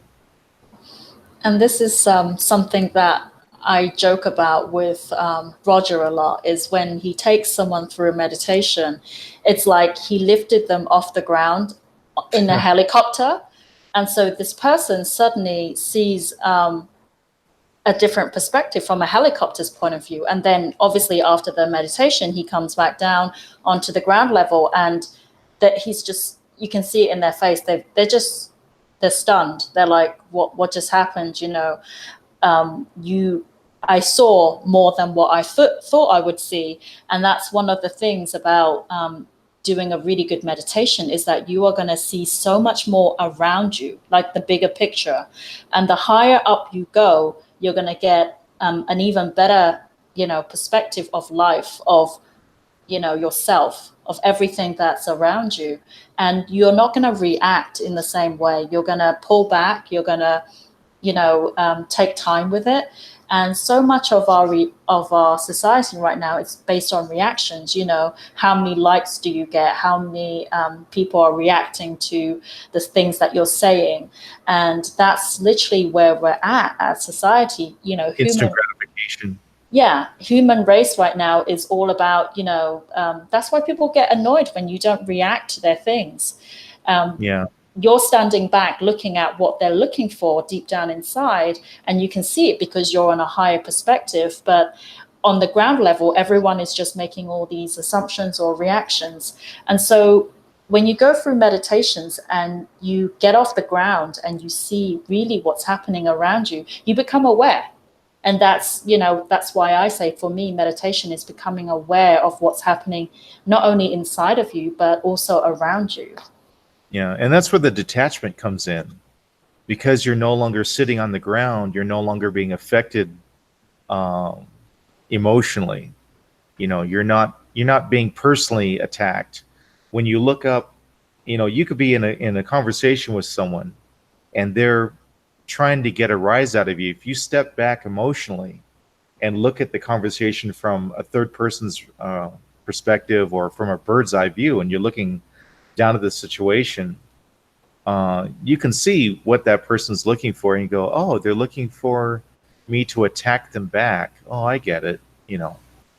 And that can be unnerving for a lot of people. But again, what you said earlier, No Way, is, it'd be great if everyone could meditate.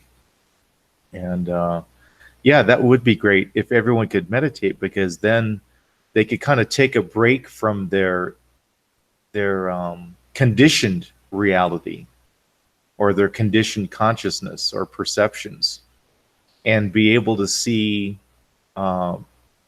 without the filters that we've been given or instructed to see through. Mm-hmm. That would really benefit our society. So I'd like to get into some of the types of meditation that you can do. There's I just missed one. Chanting. Chanting, I guess, gets kind of in the realm of, what is it, transcendental meditation. where you chant something over and over again. Om Mani Padme Hum. That's Right. one form, one style. So some of the other ones, visualizing symbols, and what that gets us into can be very abstract, very surreal. It's like stepping into a dream sequence and looking at a snake or looking at a question mark. You know, Or that's a simple thing. What's that? or a flame. A Flames flame? Yeah. Right. Well, the snake and the flame, I see more of like those are more elemental symbols. The symbols I'm referring to are like numbers or question marks, um, symbolic like signs, like the runes from the Vikings and the ancient Germanians. They had what were called runes from the Elder Futhark, and it was basically an alphabet, but each one of the runes or symbols represented something on a very spiritual level as well as on a very mundane level. Like the Om symbol, that's kind of like the type of symbol I'm referring to. So meditating on that symbol will allow you to go beyond what's been written about it, and you get to see more of a universal application for that symbol and how it is affecting people. Um, Even meditating on a Coca-Cola uh, font, like Coca-Cola or Pepsi, that new symbol that they have. Yeah. There's a lot of things that advertisers try to sneak into products through symbols, and a lot of the symbols I'm noticing more and more is that they have like this undertone to them that feels, uh, for lack of a better word, negative or like nefarious. Like there's something sinister about their symbols that they're using. Mercedes Benz is using a symbol today that the Nazis, that uh, the Gestapo used on some of their banners. The upside down, well, the peace sign that's used was actually used in for different reasons back in ancient times. Um, uh, I don't know if you're familiar with the peace sign as far as like as a rune. No way. Yeah. Yeah. So when you have the peace sign, it's like the death rune. But when you flip it, it's called the life rune or the Laban rune. Yeah. And the Toten rune, the peace sign that people use today, was actually used on gravestones to mark the day of the death or the date of the death of the SS trooper. And then the Laban rune was for when they were born. So today people are using the peace sign to promote peace and life when actually it kind of refers to something different. And when I Right. looked up the runic interpretation of the Toten rune or the death rune, it meant a bent bow or like rusted iron or like a broken arrow or something like that. And so it wasn't really a positive image. And twice it was used during the Crusades against the Christians. It was also used by the Bolsheviks when they overthrew the royal family, and they painted the peace sign on all the church doors that they closed, and they painted with red paint to let everybody know that this church is closed. Nero used it. It was called the Nero's cross, or the broken cross, or the broken Jew. So it's Yeah. kind of like the anti-cross symbol. Yeah. Or something descends into earth or descends uh, into the peace, and something ascends. Yeah. If you take the rune on the other way around, something ascends out of the earth or to heaven. Yeah. And when I look at the peace sign, I'm seeing you can see the figure of a person standing with their arms out, like they're Right. dejected. So you've got the line going down the middle, which is the body, and you got the two arms going out, and it's just a person. It's almost like they've given up. They're dejected. And when you flip it, it looks like a tree extending its branches out, or it looks like a person embracing life. Yeah. And I just find that very interesting, just the symbolism. And if people took the, and I've meditated on both symbols, and I came away with a very different, unique perspective on the peace symbol. And I try to tell people about it, but a lot of people they just want to go with what they're told. They don't Yeah. want to explore it for themselves, and that's the problem with a lot of people in meditation. Is that meditation um, gives you a certain responsibility to yourself to see things as they are, not as you want them to be, or as you accept them to be based on what you're told. Yeah. Yeah. I would like to say something about the techniques by using certain symbols or objects for for meditation. Yeah. I like to describe meditation on an object like the object is a hook and your body is the garment. Uh-huh. And this object, if you focus on this object, you take your garment, your body, and put it on the hook so your spirit can wander freely and can experience only his own nature. Okay. And that's what I really experience. Like I told you, I'm meditating on a flower Mm-hmm. and watch the flower growing and growing more petals. Um, and I really attempt to let it be three-dimensional. And the point is, if you look back into the sutras of Patanjali, and now I have the name, I got the name right, the sutras of Patanjali. It's the thousand petals lotus, the big lotus with the thousand petals, is the brain. And if you Yeah. focus, you can on this one point. It could be a flame, it could be anything, or symbol, or a battery, whatever. And you focus really on this, and there's only this in your mind. Your body is really on this hook, and your mind is ascending. And Mm-hmm. made this experience, and this is really a, a working technique. This is really a way to climb up a vertical world view, or evolution ladder internally, Yeah. eternally. Yeah. Nice. Okay. Interesting using a hook. Um, so symbols and then colors. When I first started getting deeper into meditation, um, I just meditated on colors. So Yeah. I would start with, I would go through the spectrum, or, what some people would call the chakra colors. And I would start with red, and I would just see myself in a room that was just filled with red energy. Everything was red. And I would just keep breathing through that room until it dissolved. And then I would observe what I was experiencing from that red energy, that red color. And I move into orange and then yellow. So I was experiencing the colors from their own point of view. And I feel that this is important in meditation, is that you don't come out of the meditation with the same point of view that you had before, or the point of view that you expected to have. Yeah.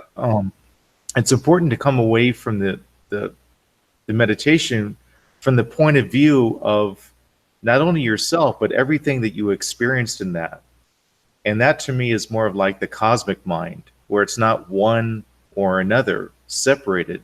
It's one and another combined and integrated to become something more. And one of the things that I teach people to do is imagine a tablet, like a salt tablet, Yeah. and see a glass of water, and just drop that salt tablet into the water, letting it dissolve. And as it dissolves, your point of view, your perspective is also dissolving. So that when it's completely dissolved, there's nothing left of the original, like that tablet. So that tablet represents a concept or an idea that you have. Let's say, well, you could say, okay, Trump is a lousy president, right? Or something like that. Something that brings up a lot of emotions, because that statement by itself is going to bring up a lot of different emotions with people. Whether you agree with it or not doesn't matter. So you can take a statement, take an inflammatory statement, or you could take an inflammatory word like crime, or something that most people don't want to bring up in conversation, and you hold that in your mind. And the longer you hold it, the more it dissolves. So each time you breathe out, you're going deeper into that concept or with that concept. And it's like the tablet's going deeper into the water. And as it goes deeper into the water, it's dissolving more and more and more.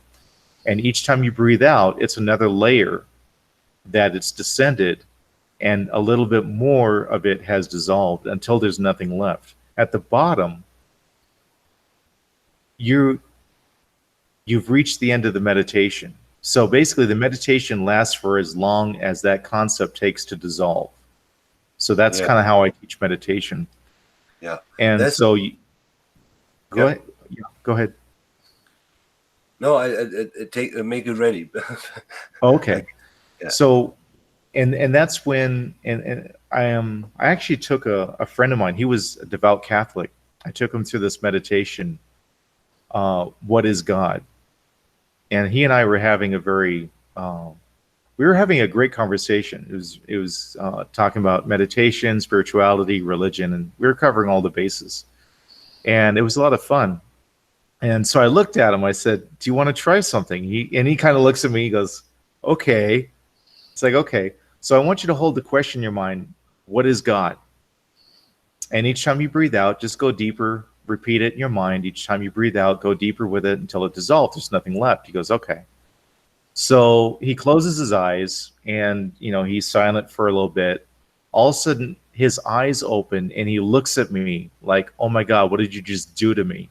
And I'm like, "What'd you get?" And he's like, "I am God." And I'm like, "Really?" And I was like, "Cool. How do you feel?" He's like, "I don't know, but I can't tell this to my wife because she's even more Catholic than I am." But this is what I mean about you lifting people off the ground and giving them a different perspective, and then they come back to the ground. They're like, "What the hell just happened?" What Yeah. did Yeah. I would like to tell the open-minded movie man a little story, because he said he takes a tree or a rock or the wind. Actually, one of the most fascinating teachers I ever met. I really love his teachings, and he told me he told his story that he wishes to be free as the wind, and he was very hurt in his time, and he has to sit or lie for healing all the time, and the only thing he can do was to watch the stars or the wind or the clouds, or the wind, experience the wind moving, and he did this all the time, and he wished to be the wind. And one day, his wish and his focus was so strong that his spirit came out of the body and becomes the wind, or became the wind. Mm. And this exactly shows what meditation is capable of. Right. Yeah. There was a story that I read. This book I was reading, I think it was one of the Zen books I was reading years ago. And this wrestler went up to I'm not sure if he was a Zen master or a Buddhist monk or something. And he wanted to find a way to defeat this opponent that he was afraid he was going to lose. And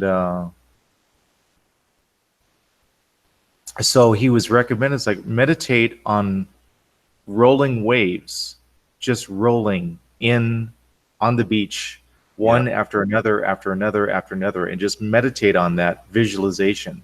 And this is getting into the elemental meditations I was referring to, as earth and wood, metal, stone, water, fire, and air, including animals. I include animals as part of the elemental meditation set.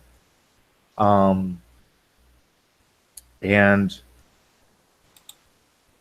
he won.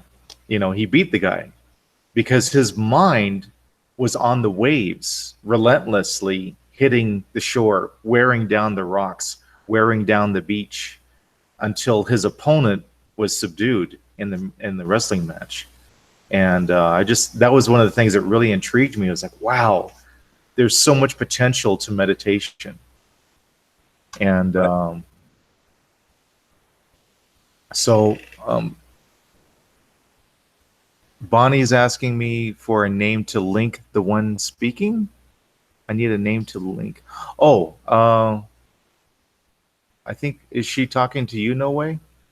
It could be. Yeah, Okay. my channel not already has a name, only a number. Okay. So my name, she should come there. Well, I think if anyone types anything, there's a drop down list that pops up, and you can go to that person's channel by, I guess, left clicking on it. Yeah. She says she got it. Okay. All right. Cool. Yeah. Guys, I look at the clock and I have to get up early. Oh gosh, yeah, because you're in Austria. It's 5 o'clock now. Oh my gosh. Yeah, but I'm totally honored to be with you. So, I like to close it. I like to say thank you for your time, and it was really nice to talk to you. Yeah, it's great chatting with you too. Yeah, so I have to go sleep, and I hope we see us next time. Yes, definitely. All right, and thanks for joining us, No Way. Hope to, maybe we can do this. Maybe this can be a regular thing. Yeah, why not? Why not? I mean, awesome. Cool. All right. All right. Thank you, No Way. Have a good night. Thank you. All right. Gute Nacht. Gute Nacht. And Bonnie, I just sent you a invite to the chat if you want to jump in too. I know you. Send it to her email. Okay. Yeah. Okay, that's gonna take me a little bit. Have her. Can you put up your email, or send me put your email in a DM for me, and I can send you the link, or do that. So, all right. So, any thoughts on visualization or anything that we've talked about, Viv? I love visualize. If I can speak, I haven't spoken for a bit, so I know. I feel like my tongue is like twisted right now. I love meditations where you can visualize things, because my mind is very active in that way. So I have a great imagination, as you know already. Yes. So yeah, I think it definitely helps. And if you're only just starting to meditate, visualizing things is great, and holding something in your mind. I think it was Toriel that was talking about meditating with rocks, with trees. Yep. You know, Roger has a great tree meditation that's so simple that even the most closed mind person can actually use it and find it effective. Or, you know, because I know this only because we've spoken to people whose mind are very closed, and they say that they've never meditated or meditation has never helped them. But, you know, Roger will, okay, do you want to try something really quick? And if they're open to it, they'll try it. And it's always been so effective. And they're like, oh my God, I can't believe I just, did this. So that's a really good one to start off with, like a tree meditation, focusing on something. Yeah. Hey, Bonnie. Hi, Hello. Bonnie. Thanks for Hi. joining us. Yeah. I probably won't be able to stay long. I took some medicine, so it's probably going to knock me out soon. Oh, yeah. Yeah, that'll do it. Oh, how are I, you? I can't tell if it's the flu or if it's a cold, but Yeah. it is beating me down. Oh, Wow. Well, the thing is, I mean, if you're living in a place that's experiencing a lot of temperature changes, fluctuations, or you're yeah. moving in and out of warm and cold spaces, your body's going to have this kind of effect or this kind of response. Yeah, we had snow, and then it went from snow to rain to about 70 degrees, and then back down to like Ooh. 30 Wow. degrees, and then back to 70, and then back to 30. So That's brutal. Wow. it's Yeah. hitting me hard. Wow. Yeah. But that's good because your body's actually releasing toxins. And what's happening is that your body's going through a cleansing process. So you want to actually encourage your body to keep doing what it's been doing so it goes through it faster. I've Yeah. stopped taking medication when I get sick, and I found that my illness actually lasts a shorter time than when it did before. It's like because your body's being forced to suppress its natural response. So the illness is actually going to take longer as opposed to just letting your body flush out whatever it needs to flush out.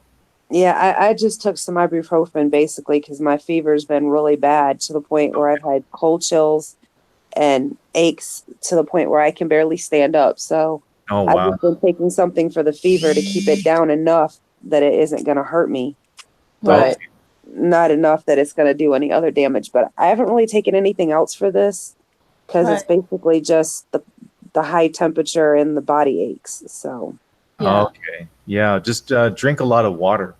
oh yeah, That'll help your body flush out whatever's there. yeah, definitely drinking lots of water. And some hot ginger as well would help. Like if you boil some ginger for a little bit. Really, Yeah. definitely need to try that. Yeah. Yeah. Ginger's really good when you have a cold or you're feeling down. Yeah, I don't like to take a lot of the over-counter medications. I rather take something that's more natural. Right. So, Also, if you can, if you have one of those juice presses, get a hold of some grapefruit, some lemons, some limes, and squeeze them into a glass and drink that, and that'll add oxygen to your body. It'll replenish your body, and it'll also heighten your brain activity. So it'll do all sorts of things for you, and you'll get more energy from it as well. cool. Yeah, it's good stuff to have around. Yeah, I definitely drink a lot recommend of anyone like, to get a juice press. yeah, I drink like a lot of lemon water where I get like real lemons and just break it and cut them up and put them in water. Yeah, yeah. You want to use fresh fruit. You don't want to use that stuff that you buy in stores or Yep. any what is it? The processed stuff, processed Yeah. fruit juices and stuff. I always cringe whenever I see athletes drinking Gatorade or something like that because I know it's just there's a lot of stuff going into that body that's just the body's not able to process properly. Yeah.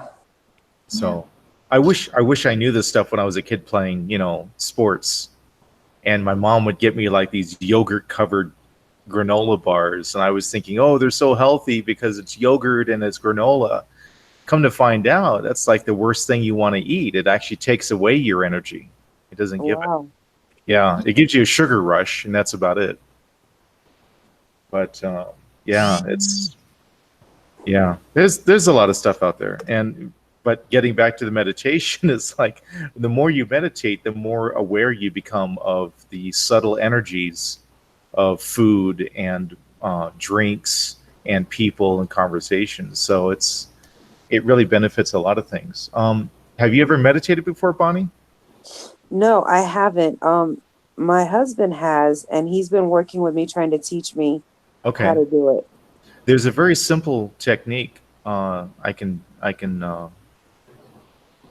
guide you through or describe to you if you want.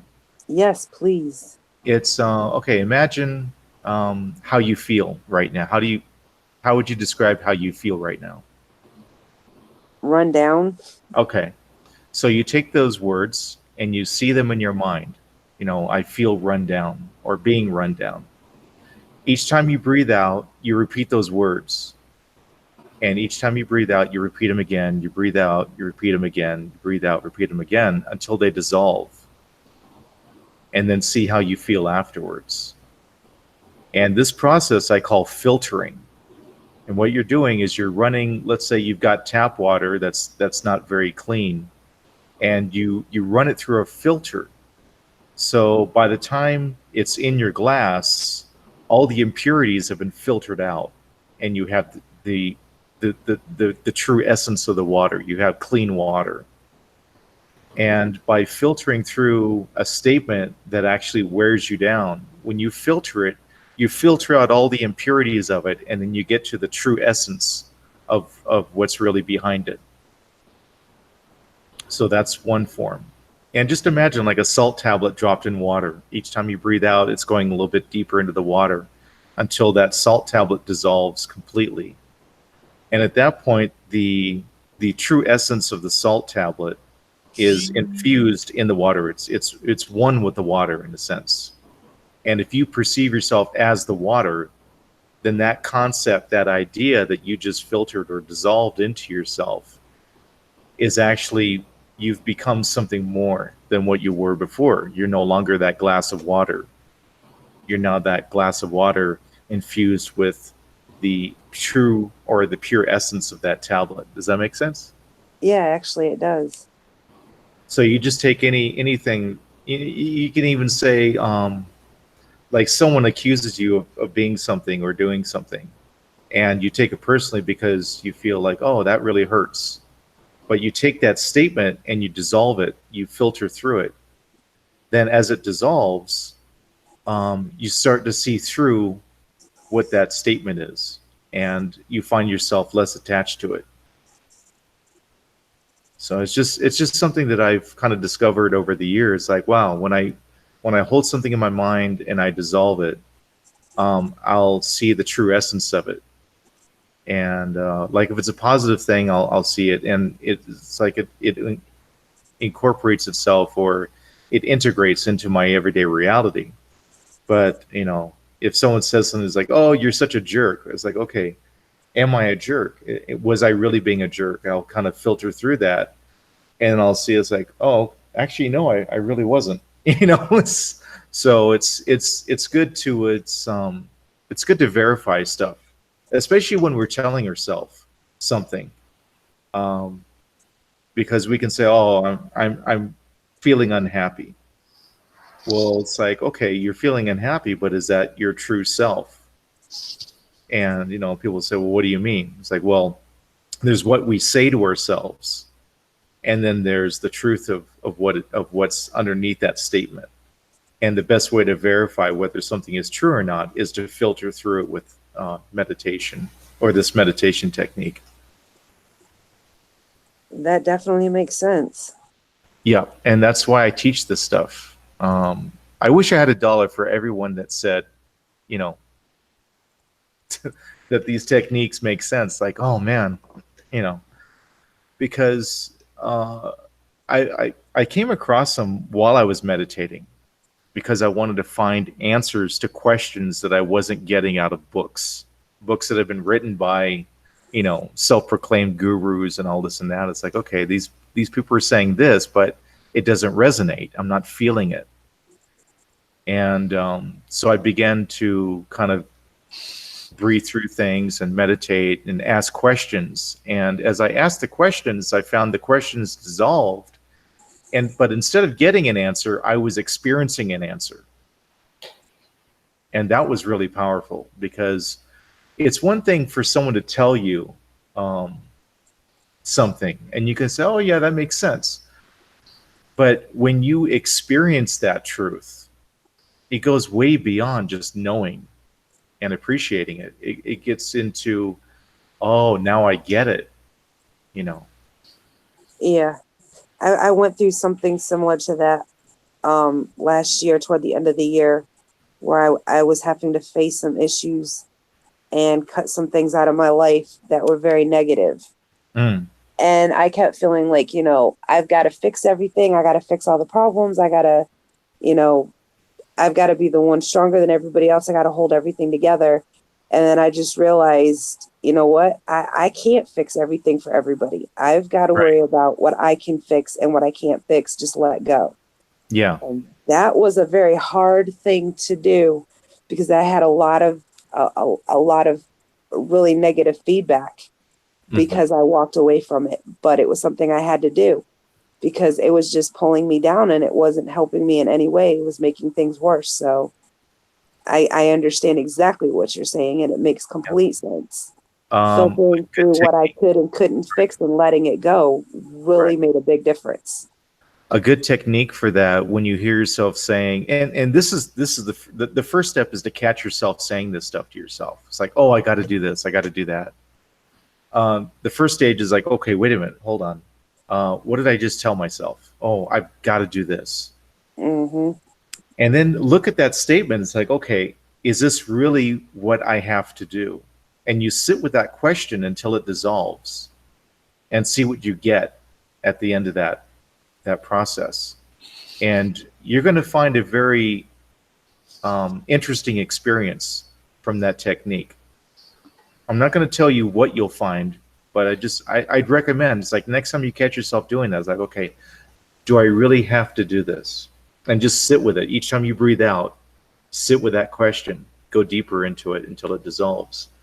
And It's go on. oh, I was just going to say, and see what you get from it. Yeah. Okay.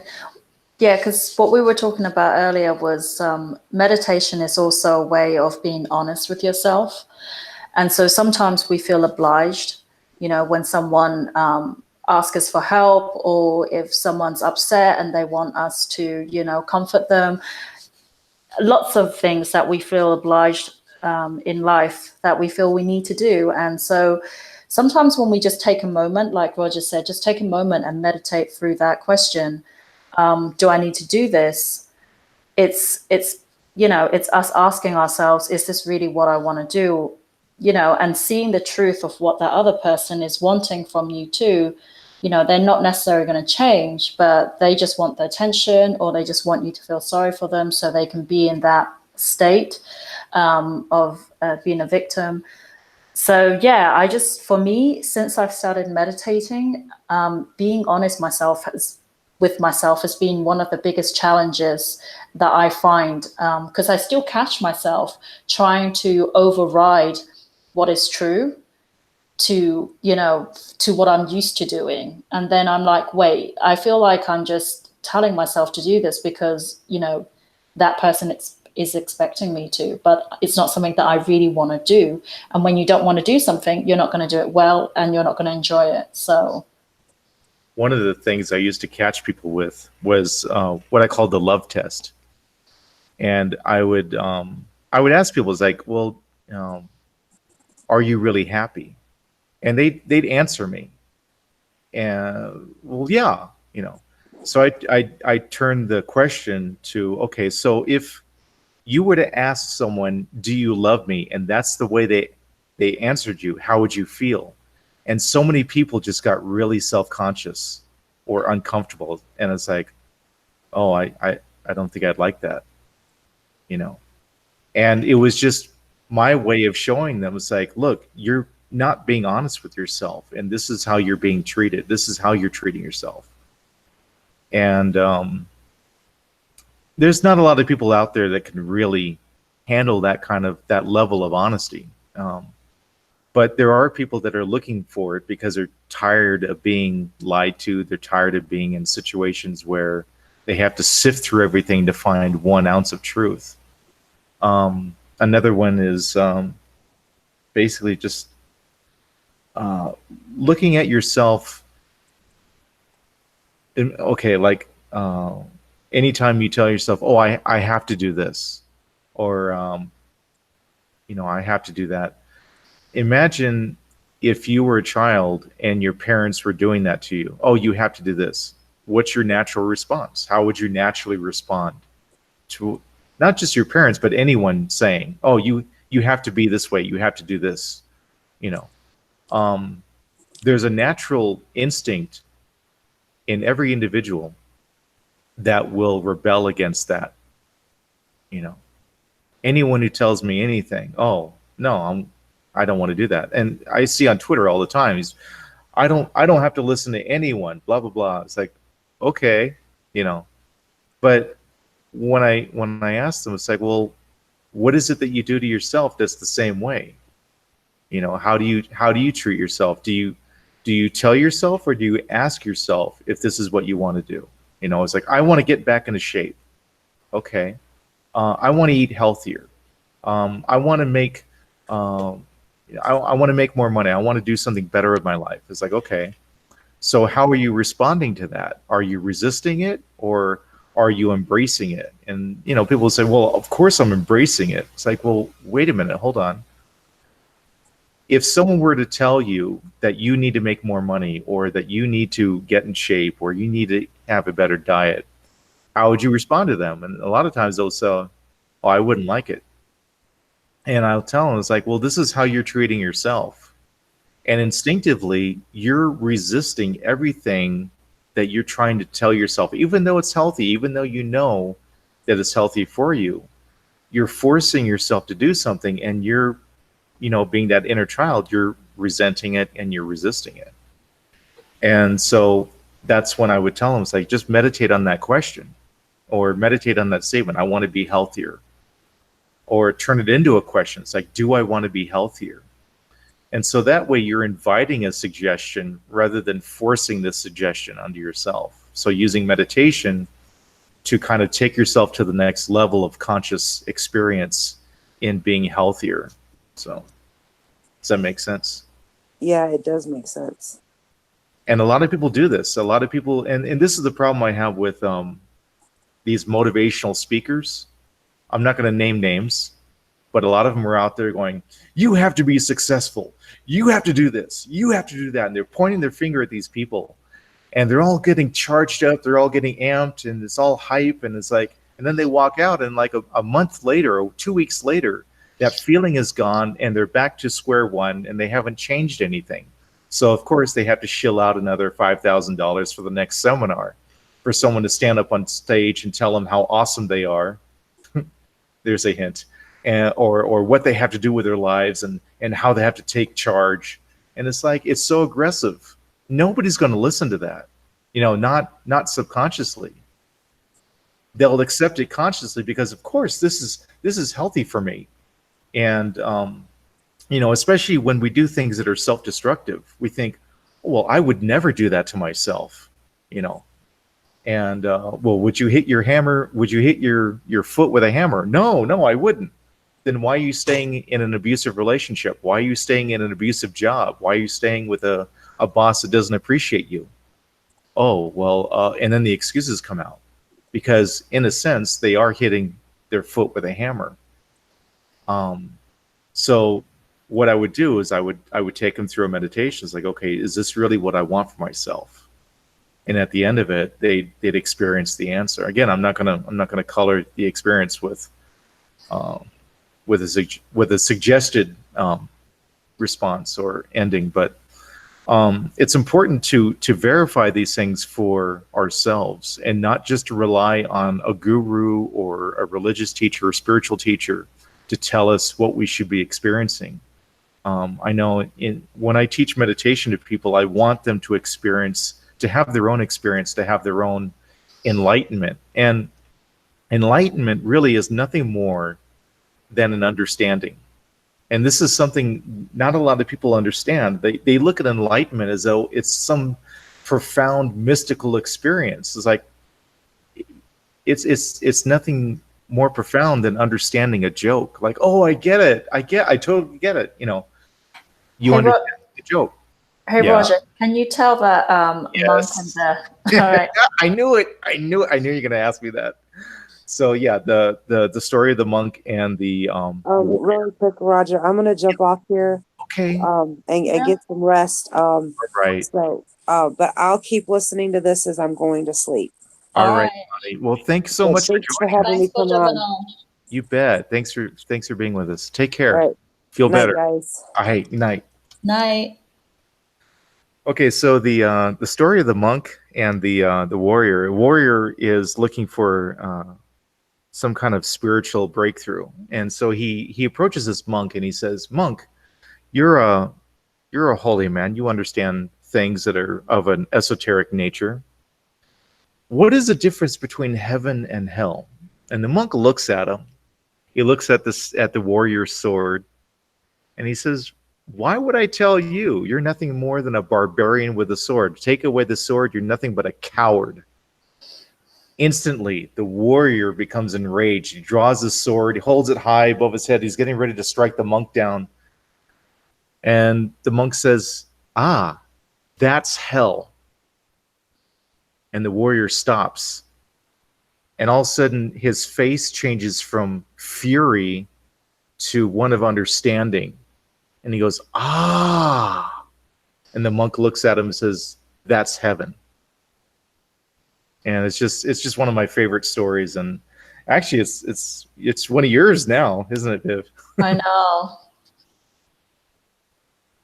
Yeah. But and that's really all enlightenment is understanding, and that's again, it's something that we need more of in the world. People say we need love in the world, we need peace and harmony. We're not going to have anything close to those without understanding, because how can you have love if you don't understand what real love is? How can you have peace if you don't understand what real peace is? We need to have understanding first, and meditation gives us access to understanding things that consciously we can't even begin to wrap our heads around. Right. Thoughts on that? No, for sure. I mean, for me, it's like I've understood so much more doing the meditations, finding out who I am, what I'm good at, what I'm not good at, So understanding where people are coming from when they say things to me, so I don't take it personally, that's a big one. Yeah. I was making I referenced the conscious mind, the subconscious mind earlier in the talk. I think this is before you came on, Viv. Okay. But it was like so the conscious mind, I was reading the chat, sorry. It's like got caught reading. So the conscious mind is your search engine bar. And so it's very limited. You can only type so much into that bar. And that's the conscious mind. It can only take on so much because it's there for us to put food in our mouth, tie our shoes, drive the car, basic things, everyday things. Right. So that's the search engine bar. So you type in a question or you type in a statement, and that's your reality. But once you hit enter, you get this listing of everything that relates to what you just typed into that search engine bar. And that listing comes from a database. That database can be compared to the infinite database of the subconscious mind. And so when meditation, when you think of a concept, you're dropping a light from your conscious mind into the dark depths of your infinite subconscious. So in a sense, you're illuminating the subconscious mind. You're seeking enlightenment. And you drop the light all the way to the bottom until you reach that point in meditation where your original thought or concept has completely dissolved and there's nothing left of it. And so that is another form of enlightenment. You've gone down to the bottom of that concept. There's nothing left of it. And now you're enlightened because you've experienced something deeper and richer from that initial concept, which before was more superficial. So you take the word love and you hold that in your mind, and let's say your experience with love is, oh, she kissed me on the cheek or he sent me flowers. That's love. Okay. So that could be construed as superficial love. So you take that word and you sit with it, you dissolve into it. And so you're taking the light of your conscious mind of what love represents to you. You take it all the way into the depths of the archives of the subconscious mind. And you get to the bottom of it, the word love dissolves, and all of a sudden you come up and you have this profound, deep experience with love beyond any experience you've had and beyond any experience that's ever been described to you. And that's that profound enlightenment. That's that profound understanding. And anything that we understand, it automatically integrates into our reality. It becomes part of every thought we think, part of every feeling we feel, part of every action that we take, every decision that we make. So, thoughts on that one? Yeah, I mean, like an example is like when you understand, you know, that someone is using you just to make them feel better. It's like when you understand that, you recognize it in someone else, and when you're doing it too. So when you understand something, it's not just external, it's internal too. You recognize, wait, I'm doing what so-and-so was doing before, trying to get attention through feeling sorry for myself or throwing a tantrum. And, where you're coming from is it's that understanding of, okay, you're catching yourself doing it because you've breathed through this, this feeling before that you got from someone else. And so every time that pops up again in your life in different areas, whether it's your boss, your sister, or like your someone else around you, you get it. You're just like, wow, I see where they're coming from now because this has happened before. And you automatically don't react. You don't give them what they're looking for because they're tugging on you. And so when you don't give them what they want, their attention immediately goes to someone else because they are still, hungry for that attention. So then you get released from that energy. Yeah. And you mentioned a very interesting word, attention. Yeah. And, some people will say, oh, well, isn't that a negative thing? Right. And the thing with meditation is that it allows you to see clearly the universal application of anything. Attention can be healthy or it can be unhealthy. There's the higher and the lower aspects of any word. And anything that's of a higher vibration or a higher meaning is beneficial, not only to yourself, but to others around you. Anything of a lesser quality or of a lower vibration, it basically degrades you and in turn degrades other people around you. It's like going to a movie and it's just really trashy humor all the way through. And it's just people degrading themselves. And at first people will laugh. They go, oh, haha, that's funny.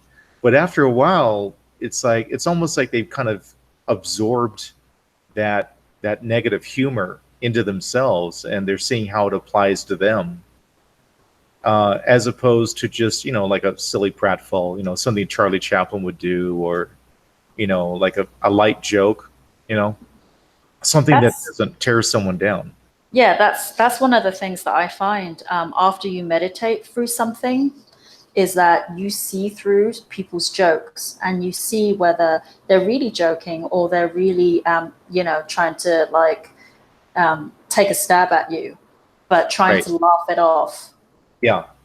Is it dismissive humor or is it encouraging humor? Because I'll joke with my friends and I'll just poke fun at them. I'll say something I'll say something to Sith, and but and at the same time, where you're coming from is also how you take things as they come to you. I find a lot of times. So if someone's if someone says something to me and I can feel they're coming from a friendly place, it won't hit me. But someone else coming from a darker place, it'll hit me because it's like, oh, wait a minute, they're, that's got something attached to it, you know. So it just depends on what we load our comments with. Right. Are we loading our jokes with hate and pain and disgust, or are we loading our jokes with, hey, this is my friend, I'm just messing with you, And Yeah. people are going to feel the difference. You're definitely going to feel the difference with it. And the more you meditate and work through these things and filter through stuff, the more clarity you're going to have. And this is getting into the third section of what I want to talk about, was what can meditation do for me, or for anyone. And it offers clarity, and clarity in the sense of like, okay, where's this person coming from? And the more you meditate, looking at where you're coming from personally with certain things that you're saying towards yourself, not even with other people. It's like, okay, well, when I said that about myself, was I really joking, or was there something attached to that? Am I just repeating something that has been going over and over in my life? Something I picked up from my dad, or picked up from my mom, or picked up at school, some kid that didn't like me or was afraid of me or whatever. It's just, so much revolves around what we color our comments with, or how we load our statements. So Tariel says, my humor is dry and a lot of time it is taken wrong. Yeah. It's always, well, see, that's another thing. If I say something to someone and they take it the wrong way, my first impulse is to kind of like, okay, was that me being a jerk, or is it just them not being in a very humorous mood, or maybe they just don't like me, and I'll sift through that. And as I sift through it, I'll start to see it's like, oh yeah, I was being a jerk, or no, they're just, just being that way. So it's always good to kind of test, or verify where we're coming from, and what we've said or what we've done is like, because I'll say something on Twitter and someone will say, well, that's kind of mean, or blah blah blah, and I'll look at it as like, was I being mean? And I'll sit with this like, no, I really wasn't, so. And then there's other times like, yeah, I was being mean, So, but again, it's really about being honest with ourselves. And the question is, do I really want to be honest with myself? That's the first question to ask. Like, do I want to be honest? And just sift through that statement, that question, until it dissolves, and then you'll find the answer. You'll become the answer. But What was it that you used to say? The answer is the absence of the question. yeah, that's one. And then as it dissolves, you become the answer. Right. And that's the key right there, is becoming the answer. Because if you have the question on your mind, it's in your way. It's stopping you. And when the question is no longer on your mind, when it's absent, it's like, oh, there's the answer. So. And we always want to ask questions that are beneficial. So that's straightforward, like what questions, what do I need to do, or what is it that I'm not seeing, rather than saying, why is this happening to me? Yeah, I try to stay away from why, because it triggers the mind to start creating rationalizations or excuses. Right. What is this happening for? I try to go into what, because with what you'll get more of a specific answer. A why, you'll just get like a list of reasons. Right. I remember this one girl I was dating. She asked me, why do you love me? And I'm like, because. And she's like, just because? I'm like, yeah. Because and what I realize is that if you can think of one reason why you love someone, you can think of 1,000 reasons why you don't. And that's the problem with rationalized love. It's like, I love you because. It's like, no, you don't need a reason, because love is just love. You either do or you don't. Mhm. And that's how powerful it is. Unfortunately, it just gets misused or used as a manipulative tool. Right. But that's because people don't really understand what it is. They say the word, they know what it means, but they don't understand it. They don't get it. Yeah. Does anyone in the chat have any questions about meditation or anything Yeah. related to meditation? Anything they want answered? Got James. Hey, James. Tariel's still with us. Hmm. Open-minded movie man is still with us. No questions? Any questions? Toriel says, a lot of times we create our own webs to be caught up in. Yeah. And we do that until we get tired of doing it. And that's when we get a solution. That's when we start looking for a solution. Hmm. What I found with my work is that people will continue to hit their heads against a wall, staying in a bad relationship, staying at a bad job, making continuously bad choices for themselves, or listening to someone else's bad advice. I can't stop that person from doing that until they reach a point where it's like, okay, I'm done. One of the best clients I ever worked with, she called me up out of the blue and she said, I'm stuck. I'm like, good, I can work with you. Because she had reached a point where she was out of excuses. Her beliefs were no longer supporting her. Her attitudes were not supporting her. So she had nothing left. Absolutely, she was at ground zero. And that's the best time to help someone, because if they can come up with like, oh, I'd love to resolve this problem, but oh, never mind, forget it. Because once they put that but in there, they've got an excuse, they've got a reason to hold on to it. And yeah, go ahead. Yeah, their butt is in the way. Their butt is in the way, exactly. Yeah. But and I've had other people that were so motivated, so excited at going to the next level, that it was like a hot knife through butter, helping them get to the next level, because they were so eager, so excited. They were self-motivated. Right. So either end of the spectrum, either they're so sick and tired of the same thing, they've had enough, or they're excited about getting to the next level. So anyone else comments or questions in the chat? Oh, James Clark, I paint acrylics on canvas Wednesday at 6 p.m. Eastern Standard Time. Oh, that's cool. See, painting is another form of meditation. It's more physical. It is. But it's a great way of meditating and just clearing your mind. You can literally paint through a problem.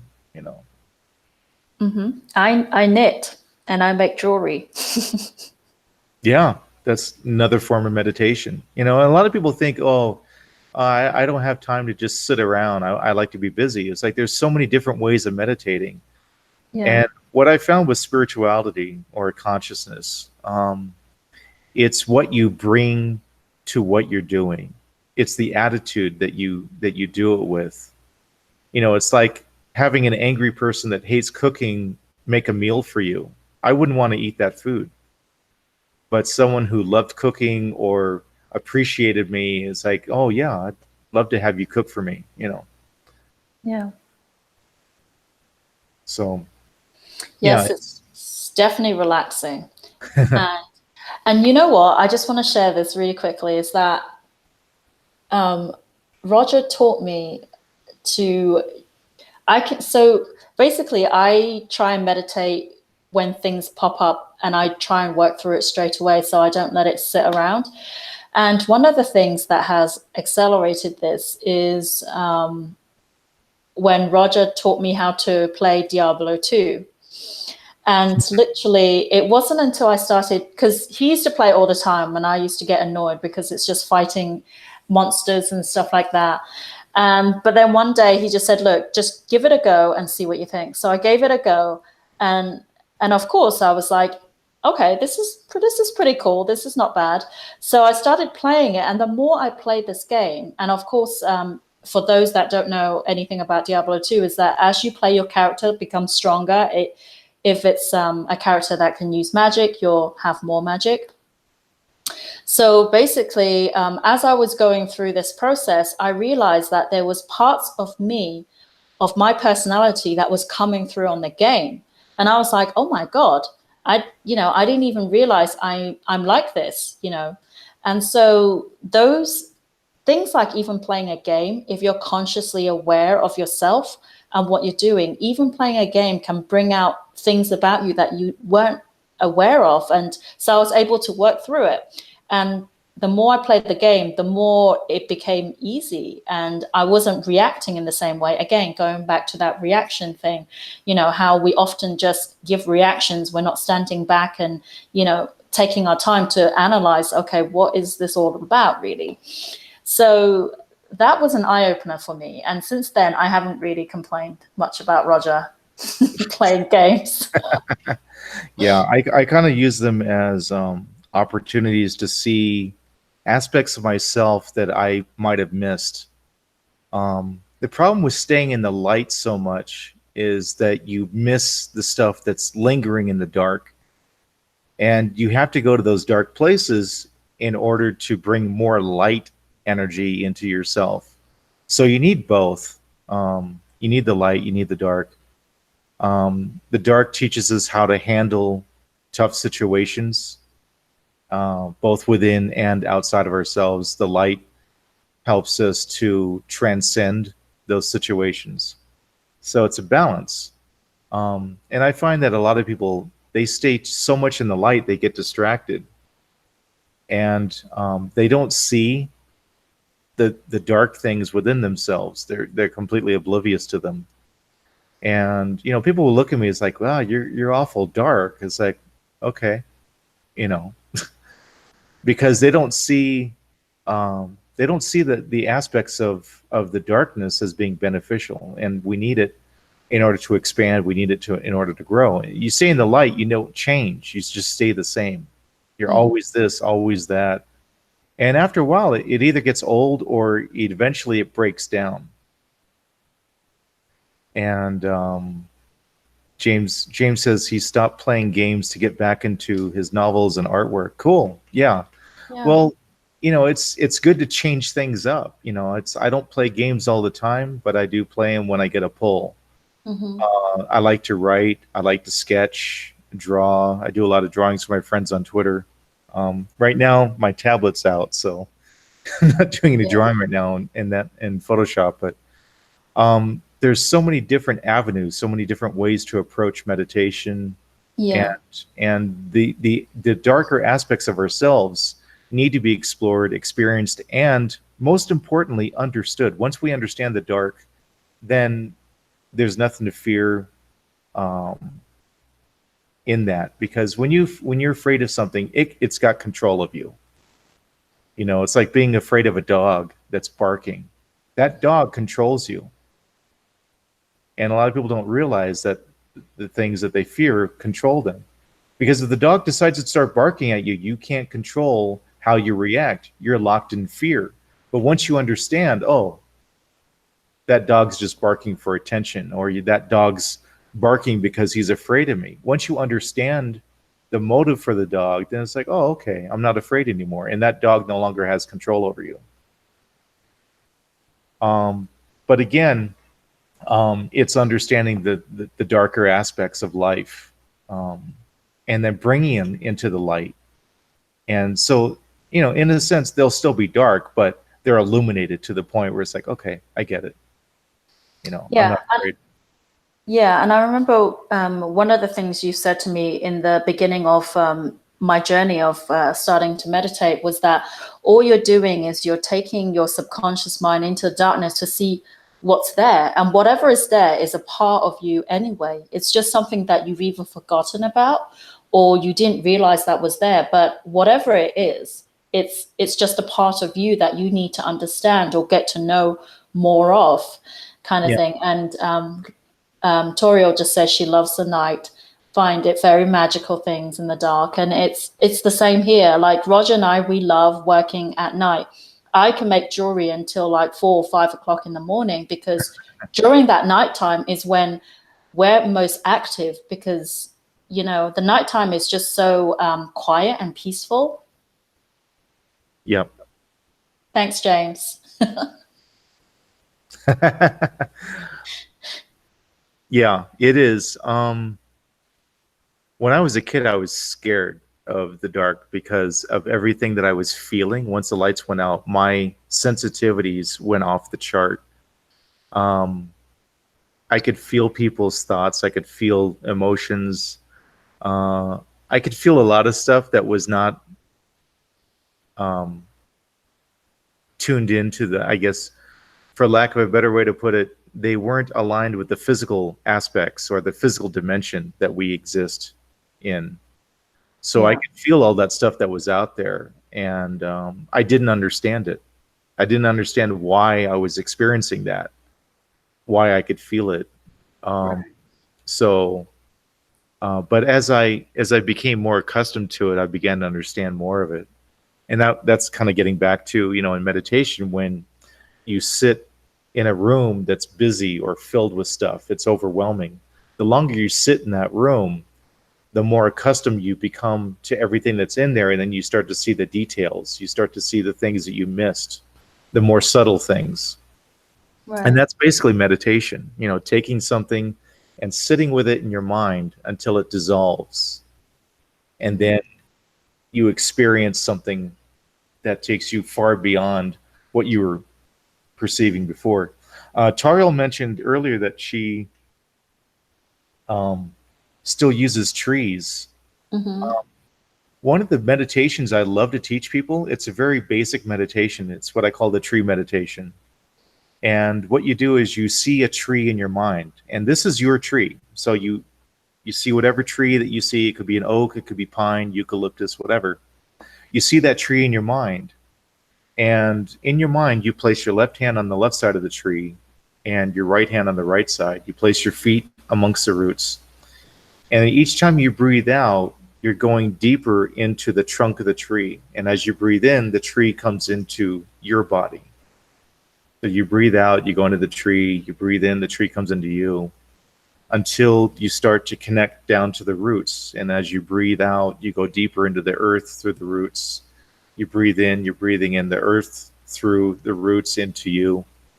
And you just keep breathing, breathing out, breathing out, breathing out, until everything dissolves. And again, I'm not going to tell you what to expect.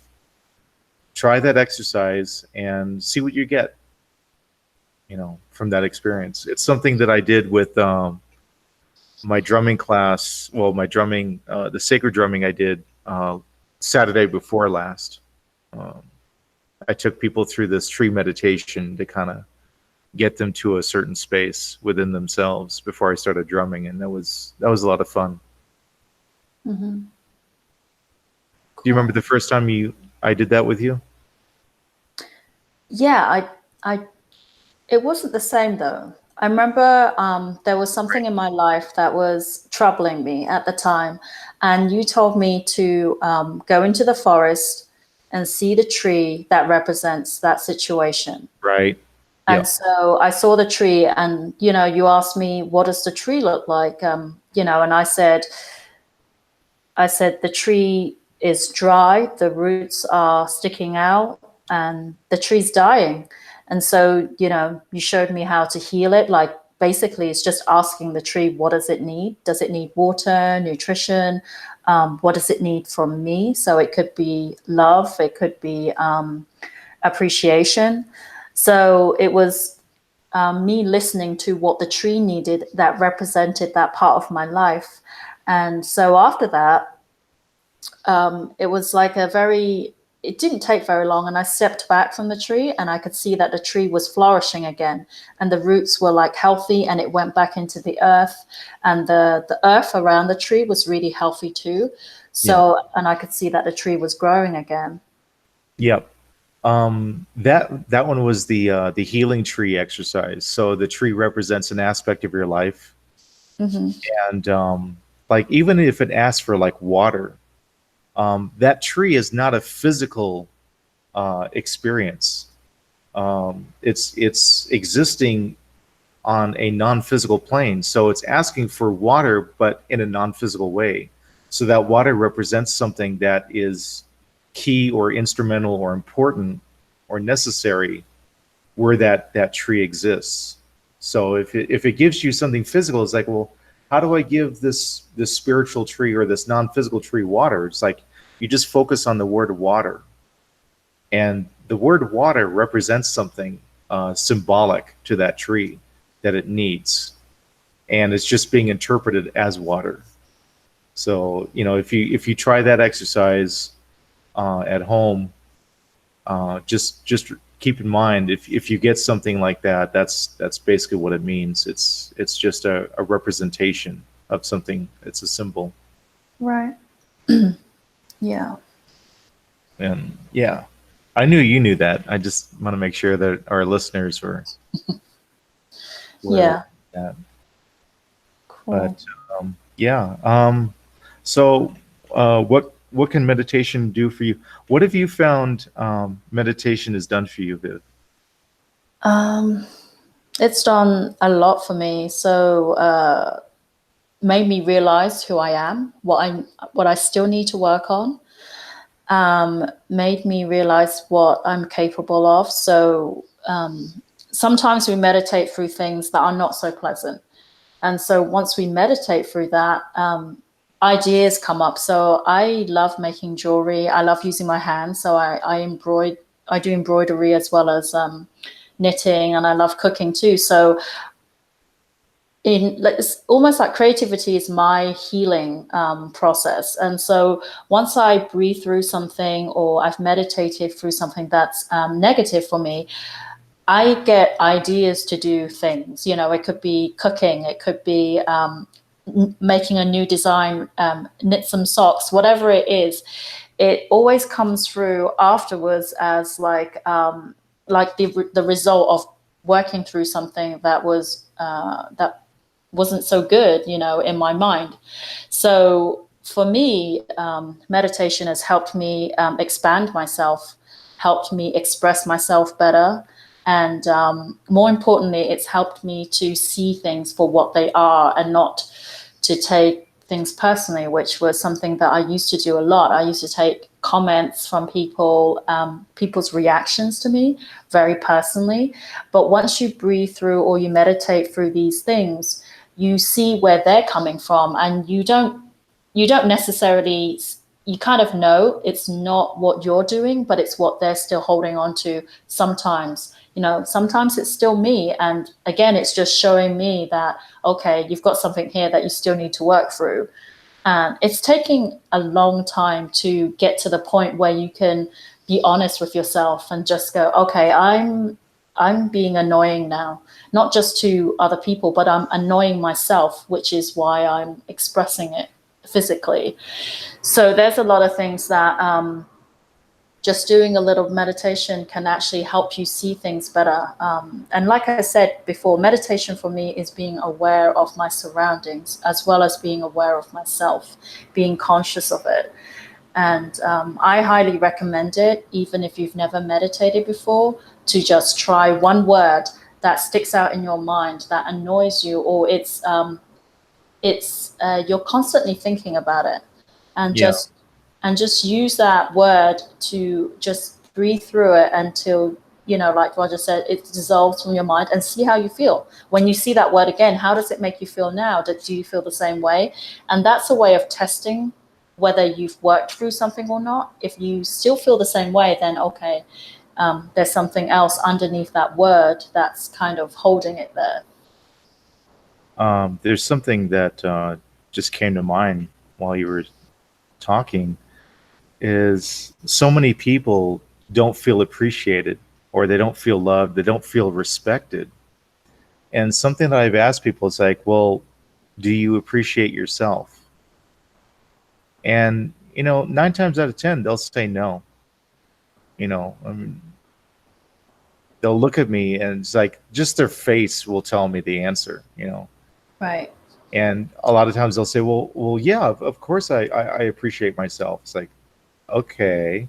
So on a scale of 1 to 10, and I'll give them the scale, 10 being the most. And sometimes they'll say like 3, 4, 9. Even if they say 9 out of 10, that's still 10% off, and a lot of people don't realize that, even being 1% off, if you're traveling from the moon to the earth and you're 1% off, by the time you reach Earth, you're going to be like 1,000,000 miles off course.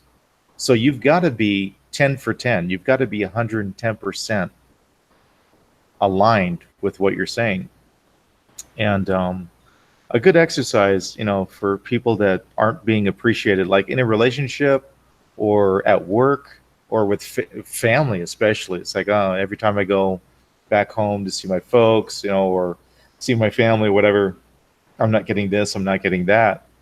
Well, take a look at that and just ask yourself, okay, am I appreciating myself the way I want other people to appreciate myself? And be honest. If it's a no, it's a no.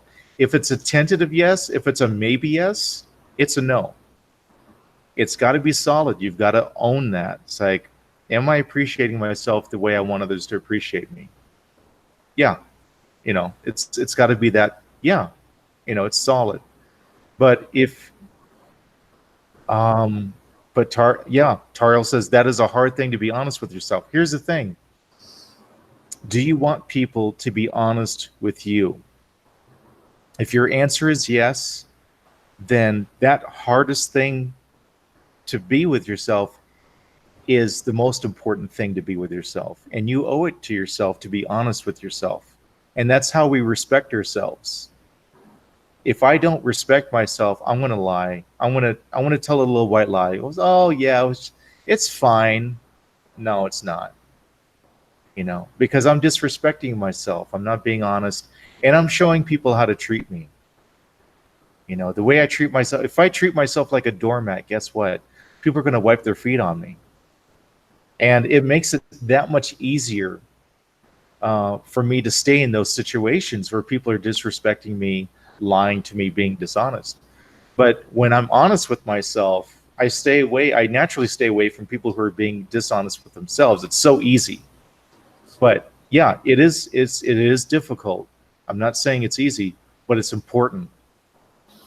All the more reason to be honest. Like even if it's not something that you want to hear, it's like, this person doesn't love me. Ow. Well, they don't. Because there's doubt, there's hesitation, there's questions. Like, if someone loves you, there's no doubt in your mind that they love you. But if they don't, it's like, why'd they do that? Why'd they do this? Why did they do that? And here's the other side of the coin. If you love yourself more than that other person loves you, you're going to be so happy to leave that person. It's like, you know what? This isn't working. It's okay. Go find someone else that you want to be with. I love myself enough. I want to move on. I'm ready to go. I want to go be with someone that loves me. Or I want to work for a boss that appreciates me, or whatever the case may be. The way we are to ourselves or with ourselves, it's showing other people how to treat ourselves. If we maintain a low level of standards with ourselves, if we keep ourselves, if we're eating food that we know it's not healthy, if we're watching movies we know it's not helping us to expand our knowledge or grow emotionally, if we're doing anything in life that is not beneficial for us, it's going to be revealed in some way, shape, or form in the people and the experiences around us. And this is something I learned. I mean, I went through so many relationships where it's just like I was trying to please the other person. It's like, no, no, no, no. Let them worry about pleasing themselves. If they're not happy with you the way you are, they more than welcome to find someone else that will meet their level, meet their standards. And before my last relationship, before I met Vivian, I took 4 years off from relationships to sort myself out, figure myself out. It's like, okay, what is it that I'm really looking for? And I realized that my biggest flaw with women was I was always asking myself, what do I have to offer them? What do they have to offer me? And because I was already coming into the relationship with a high standard for myself, it's like, this is how I want to treat them. This is how I want to be around them. And I wasn't looking at the other side of the coin. The other side of the coin is, well, what do they have to offer me? It's like, oh, wow, that really changes things. And so I took 4 years off from relationships. I was happy. I was like, wow, I really actually enjoy being by myself, not being in a relationship. And then I met Vivian, and of course things changed. But I was at a place and I was in a place with myself and in my life where I was open to receiving a healthier relationship, and one that was going to grow with me instead of have us grow apart, which a lot of my relationships did. I found myself growing away from the people, from the women that I was with. I was like, wow, what's going on? I thought we were happy. It's like, oh, they're not changing, and I'm changing this way, and they're kind of staying the same, or they want this or they want that. So what was it James said? We treat others how we want to be treated. Yes and no.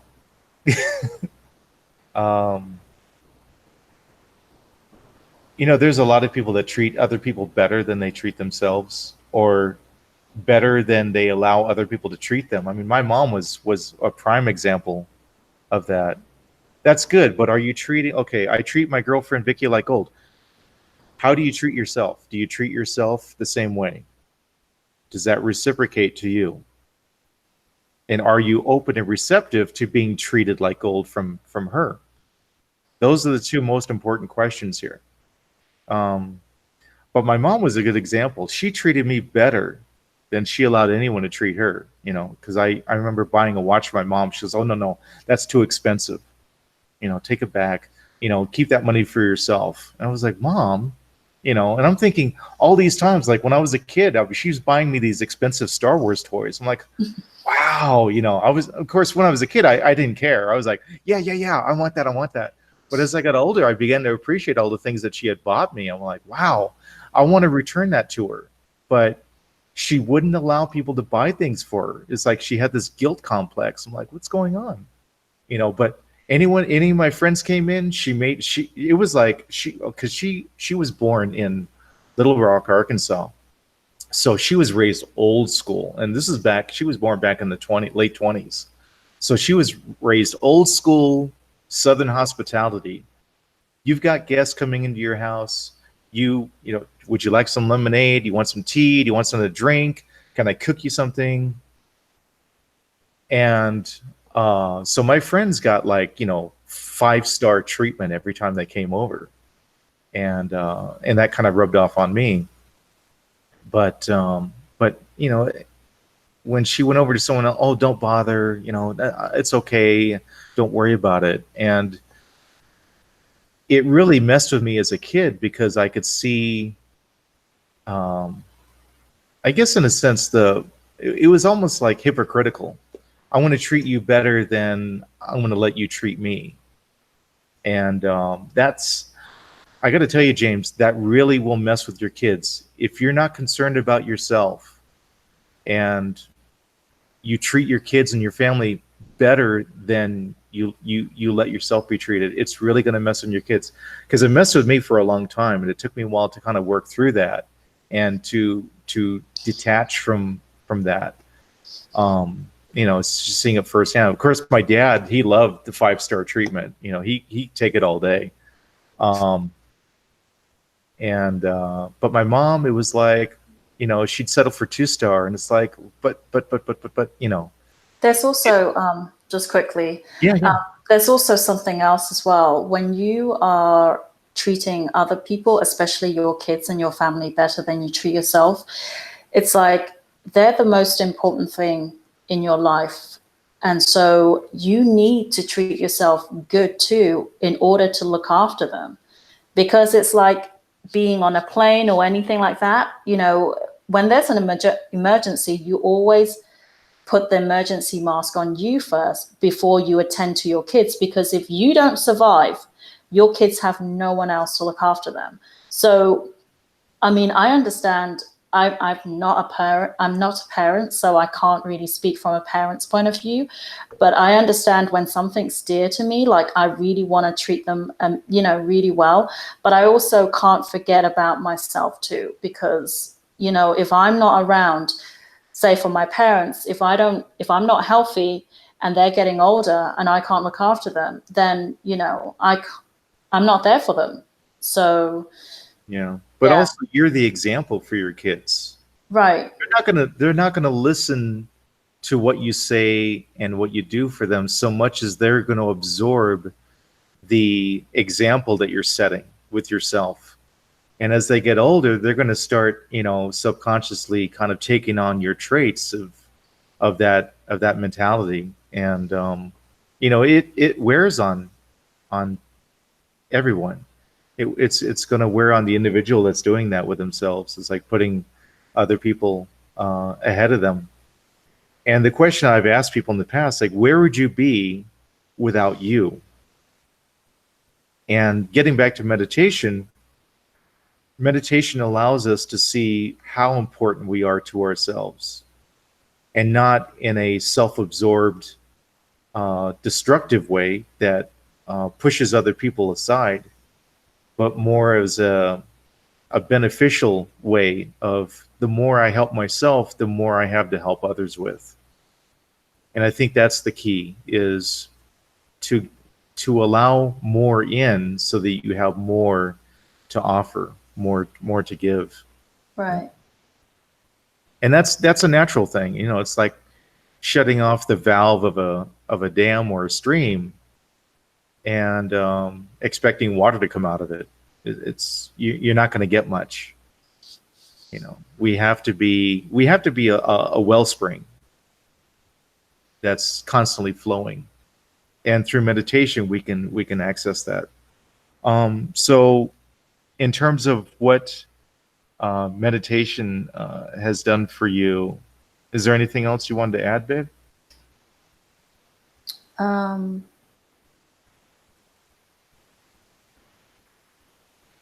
I feel like meditation has just continued to help me grow in terms of what I'm capable of, and seeing things more clearly. Mm-hmm. I remember when there's times in the past where I've just completely doubted everything that was around me, my work, who I am, what I'm capable of. And I worked many years in corporate thinking that that's just me. I'm someone who can sit in front of a computer and, seeing people around me who are more artistic.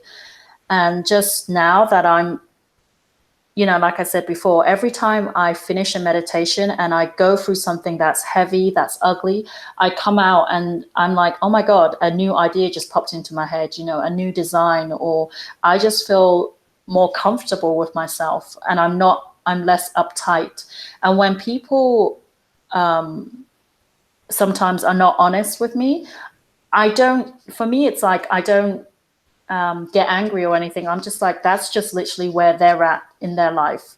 They still don't want to face their truth, and that's fine. They're on their journey, and it will take them time before they realize they need to face themselves, and there's things that they need to look at. So Taro says that's what I'm working through. My mom was like that, and I find I'm doing the same. So one of the techniques I developed for that is just to breathe through what you saw your mom doing, and breathe through how you saw it affecting you, and the type of effect it was having on you, and how it's influencing you. So you just breathe through See yourself in a room with your mom, being that way, and just keep breathing deeper into feeling everything you were feeling from that experience until that whole room just dissolves. There's nothing left. And then see where you are with that, and see how much of that still affects you after you breathe through that room. So I found that to be a very effective meditation. Anybody else? Anybody else have an experience they'd like to share, or any Yeah. question they have about meditation? Be more than happy to field those, or to discuss them. While people are thinking, I just want to share something again really quickly, because Toriel brought up her mother, and that kind of reminded me of things that I went through with my mom. And there's times when I would argue with my mom a lot, and with my dad too, because they just didn't see eye to eye with what I was doing. So one of the techniques that Roger taught me was to see them in my mind, having a conversation with them. So I'm already having that argument with them in my mind through meditation. And as I let that conversation just, run its course, the next time I saw my mom, that tension was no longer there because I'm not holding on to it. So when I'm not holding on to it, she's got nothing to grab onto to start an argument. Yeah, no hook. And there's no hook there. So it was, it's whenever you feel an argument or a confrontation is going to come next time you see someone, and you just go into that conversation, sit down with them in the normal setting that you would see them in, and just go through whatever it is you think is going to happen, and let them energetically reply to you, and then you reply to them. And as that conversation goes on, you're working out the little kinks on an energetic level. So when you do see that person next time, it's diffused and there's nothing there unless something else pops up, unexpectedly. But usually it's very peaceful, and you can have a nice time with that person. Yeah. I mean, a more straightforward approach is just to go back to the tree, exercise, where you see the tree that represents arguments with your mom, and you look at how it looks. Is it gnarled? Is it angry? You just look at how the tree is expressing that energy of arguments with your mom. And then you just place your hands on it and just breathe through the words arguments with my mom, and until the words dissolve, and then see how the tree is expressing itself, and what words are coming from the tree that's describing or defining your relationship with your mom. So that would be something I would recommend to someone just starting meditation. And as they get more comfortable with being in their own headspace, then they can go on to what you just described. Right. Because a lot of that can be kind of overwhelming, and there's a lot of things that pop up that in that type of meditation where they don't know how to handle it. They don't know how to navigate through it on their own. If they have someone that knows what to do and guides them, it's like, okay, try this, try that, try this. Right. That's good. But just, trying it out for the first time, it's important to keep it simple. Yeah. Mm-hmm. No fights, but a people pleaser. So, okay, so just see in your mind the tree that represents you being a people pleaser. No, her mom. Right, but she says she's taking on those traits. Oh, okay, right. Earlier, if I'm correct. Is that correct, Tariel? Oh, yeah, she was from the South. Yeah, that's Southern hospitality. So you can just see the room that represents that. People, her being a people pleaser, and just breathe through that energy, breathe through that statement, her being a people pleaser, until it dissolves, and then see what kind of room you're in after that. Or you can use the tree exercise, either one. So it's very simple, very straightforward, and it deals with the situation it allows you to acknowledge the situation for what it is, and just go from there. But it doesn't mean that your mom will change being a people pleaser. It just means No. that you see her differently. So it doesn't bother you as much because you can't change her, but you can change the way you see her. Yeah, this is basically what this meditation is doing. It's allowing you to clear or to eliminate all the attachments that are influencing you in a negative way. So she can keep doing all that stuff, but it's not going to affect you anymore because you've filtered through that experience. Like, oh, okay, I can see where I was doing that, and now that's dissolved out because I filtered through it. Right. So that's really what this meditation is about. This is what this meditation's for. Right. You can't change other people. Right. And that's but you why. can, and also I want to add real quick, you can't change the past, but you can change how the past affects you, how it influences you by by filtering through those experiences, those moments that hurt you or traumatized you or bothered you. Right. And once you filter through it, then, well, I'll let you describe it. I know you want to. Oh, no, go on. Finish. Okay. No, I mean, I think it'd be good to hear how you've experienced it. Yeah, for sure. I mean, I'm going to just use my mom again as an example since, she's already been brought up. So one of the things would be when I breathe through certain things that my mom would do that really annoys me. Again, once I breathe through it and I've gone through that meditation, it no longer bothers me. So then, therefore, I can see my mom differently, and it builds a better relationship too. So, and I can't remember what I was going to say while you were talking. It was coming up, and now it's gone. It's all right. It's okay. But meditation is just a way for you to let things go. Because like Roger says, it's like a filter. So all the things that come up from that one phrase that you're holding on to gets filtered out and dissolved. So when you're not holding on to these, all these different layers of things that's connected to people pleaser, say, for example, then it doesn't bother you anymore. And you naturally don't respond to people who are like that. Like, you'll be surprised how different you'll see your mom and how you will catch yourself when you start doing it. You'll be like, wait, this isn't what I want to do. And, people will start saying to you once you do active meditation like this, that something has changed. And my mom has said this to me so many times, you've changed. And I said, okay, so what have I changed? Is it my looks, or is it, the way I act? And she said, I can't pinpoint what is different about you, but you are different. And that freaks my mom out. When I first started doing meditation with Roger, she was very freaked out. And I even walked past a friend on the street who's known me since university, and he completely didn't see me, just walked straight past me. And this is someone I see on a regular basis, by the way. This is not someone that I haven't seen for a long time. This is someone I see on a regular basis. He just walked right past me and he didn't see me. And he was like, oh my God, I didn't even recognize you. And I was like, really? So he saw you, but he didn't recognize you. Yeah. And it wasn't until he just, I guess something triggered in him. And he said, wait, was that Viv? And he turned around. He said, oh my God, because I turned around and I stopped to wait for him to turn around. So he was like, I didn't recognize you. And I was like, okay.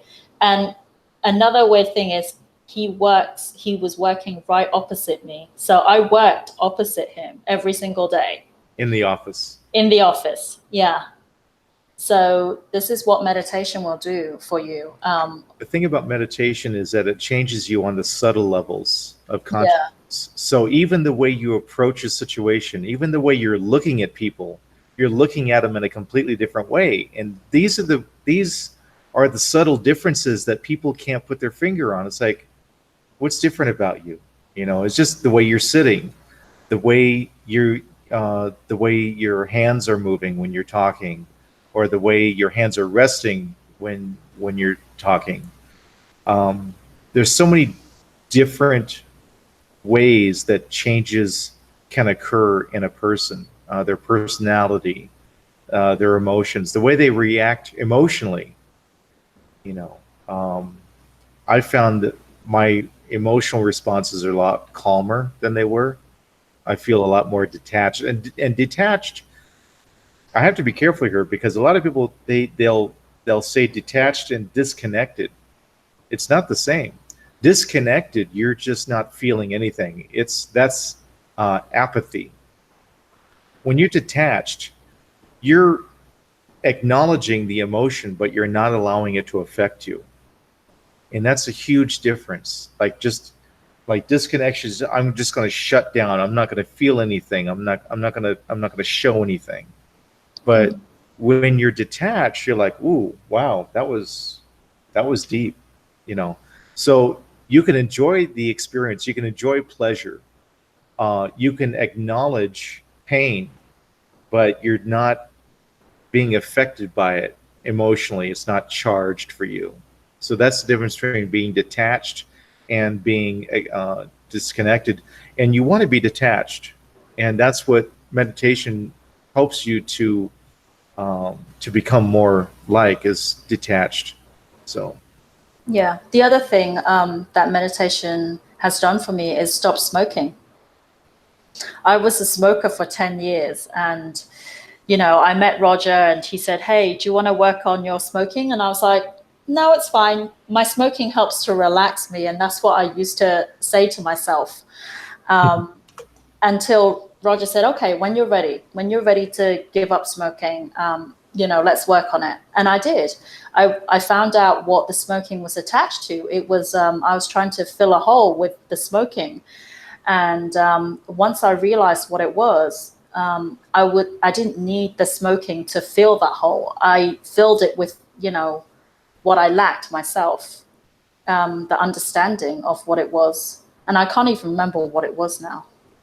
yeah, yeah, I remember I was taking a friend of mine through her smoking, and halfway through the session, she had to stop because she was getting into deep layers of consciousness that she hadn't dealt with for a long time. It's like she buried those experiences, and a lot of them were tied into why she was smoking.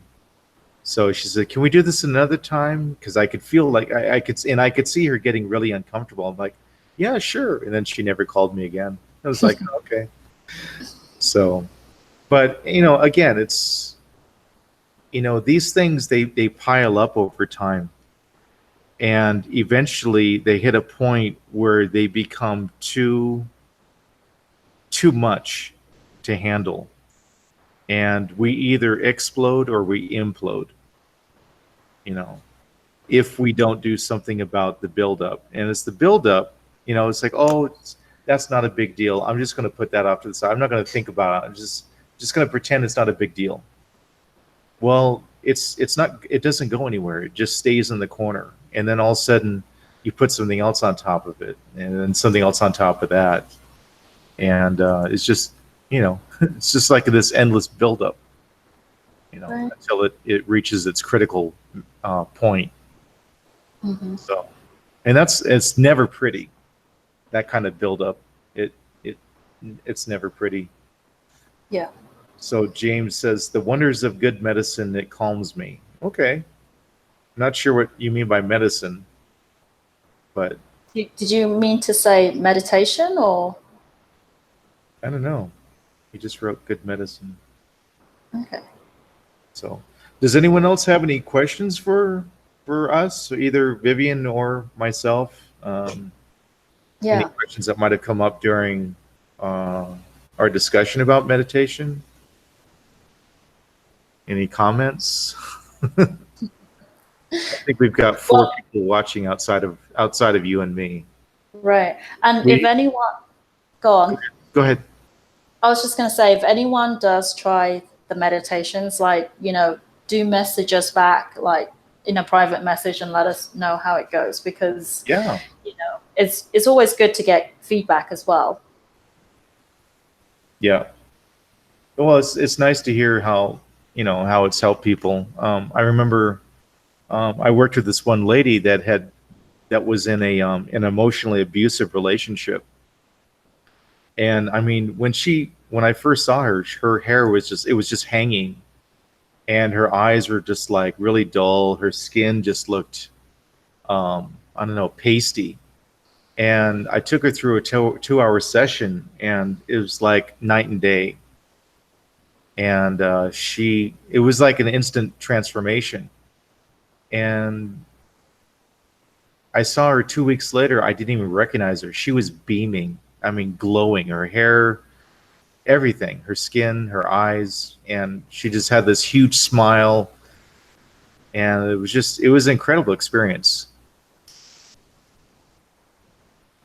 So, Right. yeah. Awesome. Thanks, Tariel. Yeah. So James got back to us. Yeah. So meds required. If I don't take them, I'm like Nick Nolte's mugshot. Ouch. That's painful. Yeah. I've seen Nick Nolte's mugshot. It's not pretty. I haven't. Yeah. I used to I refer to it as being a drug runner for old people, but I was a pharmaceutical courier Mhm. back in, oh gosh, the 90s, late 90s. And I was running pharmaceutical goods to all these retirement homes. And I would walk in, and I was overwhelmed by the smell of the chemicals that these people were absorbing into their bodies. And a lot of them were just walking around like zombies, like they were just death on hold. And this medication that they were on was just keeping them like, one step away from transitioning. Mhm. And I was just like, oh my God, how can these people work there? It was awful. But the smell was the worst thing. I don't even want to describe it. It was that bad. Right. But I think we need to look more towards meditation rather than medication, because Yeah. all medication is doing, it's stopping one signal of the body from being triggered and diverting it to another section of the body to cause another problem. And this is where medication causes these side effects. It's because you're stopping the body's natural process. And I think Western medicine needs to look in another direction and get away from the pharmaceutical and big pharma, because it's delaying the inevitable. It's not solving the problem. It's just delaying it and making it worse. I saw my dad do the same thing to himself, and Right. that was a good indicator for me. It's like, okay, this stuff doesn't work. It's just, and it may keep people alive, but the real solution is not going to be found in pharmaceuticals. Right. So, oh wow. So Tariel, she says she's older and doesn't take any meds, still can outwork 30-year-olds. No, there you Nice. go. Yeah. I remember reading about this woman who received a diagnosis of cancer from a doctor, and he says, "Well, you've got 6 months to live," and she said, "No, no, I don't." And from what the article said, she outlived the doctor. So, Wow. yeah, but yeah. Cool. Is there So anything else? we pretty much covered why we should meditate, what meditation is. We had help from No Way, Mm-hmm. Neophobic. He was on earlier. What can meditation do for us? It can also, well, we talked about filtering experiences, changing your perspective, getting more clarity, being more objective, and leading us to understanding. It can also improve our concentration. And what else? Awareness. Awareness. Yeah, it definitely opens up your awareness to other things. It's definitely opened up my awareness to subtle energies, subtle emotions from other people. I can feel when people are getting angry or when they're getting annoyed. And it's like, oh, it's like watching a storm brewing or a wave building. It's like, oh, wow. You know, it's like this person's getting angry. How do you know? You can't feel it, you know. So it really opens up our abilities to observe not just the physical things that we can see, but our feelings, our intuition, our empathic abilities can give us a calmer disposition, healthier responses. That's another one. Yeah. Mm-hmm. So, all right. So I think we're at where are we? It's 10:27 now. We started at 7, so that's wow. Good 3 hours. That's good. That's pretty good show. It's longer than I thought it would be. I thought it would be like an hour, but It's never an hour. yeah, that's true. Yeah. Only when we do our movie reviews. Yeah, unless it's like a movie review, or well, our movie review was 47 minutes for Yeah, Glass. right.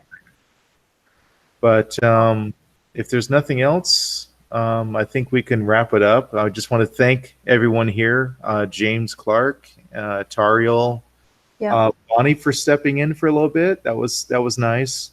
yeah. And see who else. Who else have I? Was there anyone else in the chats that came in? Open-minded. Open-minded movie man. Yeah, he was here for a bit. I don't know if he's still here or not. And then No Way Neophobic. So I just want to thank everyone for being part of the chat, and for those that were part of the show, thank you for showing up. Yeah, And we hope to do this again sometime. So definitely. thanks so much. Thank you, Tariel. Good journey. Thanks, Toriel. Yeah, you too. And that's going to be it. We're going to sign out. This has been Vivian and Roger talking about intro to meditation. Mm-hmm. Thank you. Thanks so much, guys. Take Thanks. care. Bye. Bye.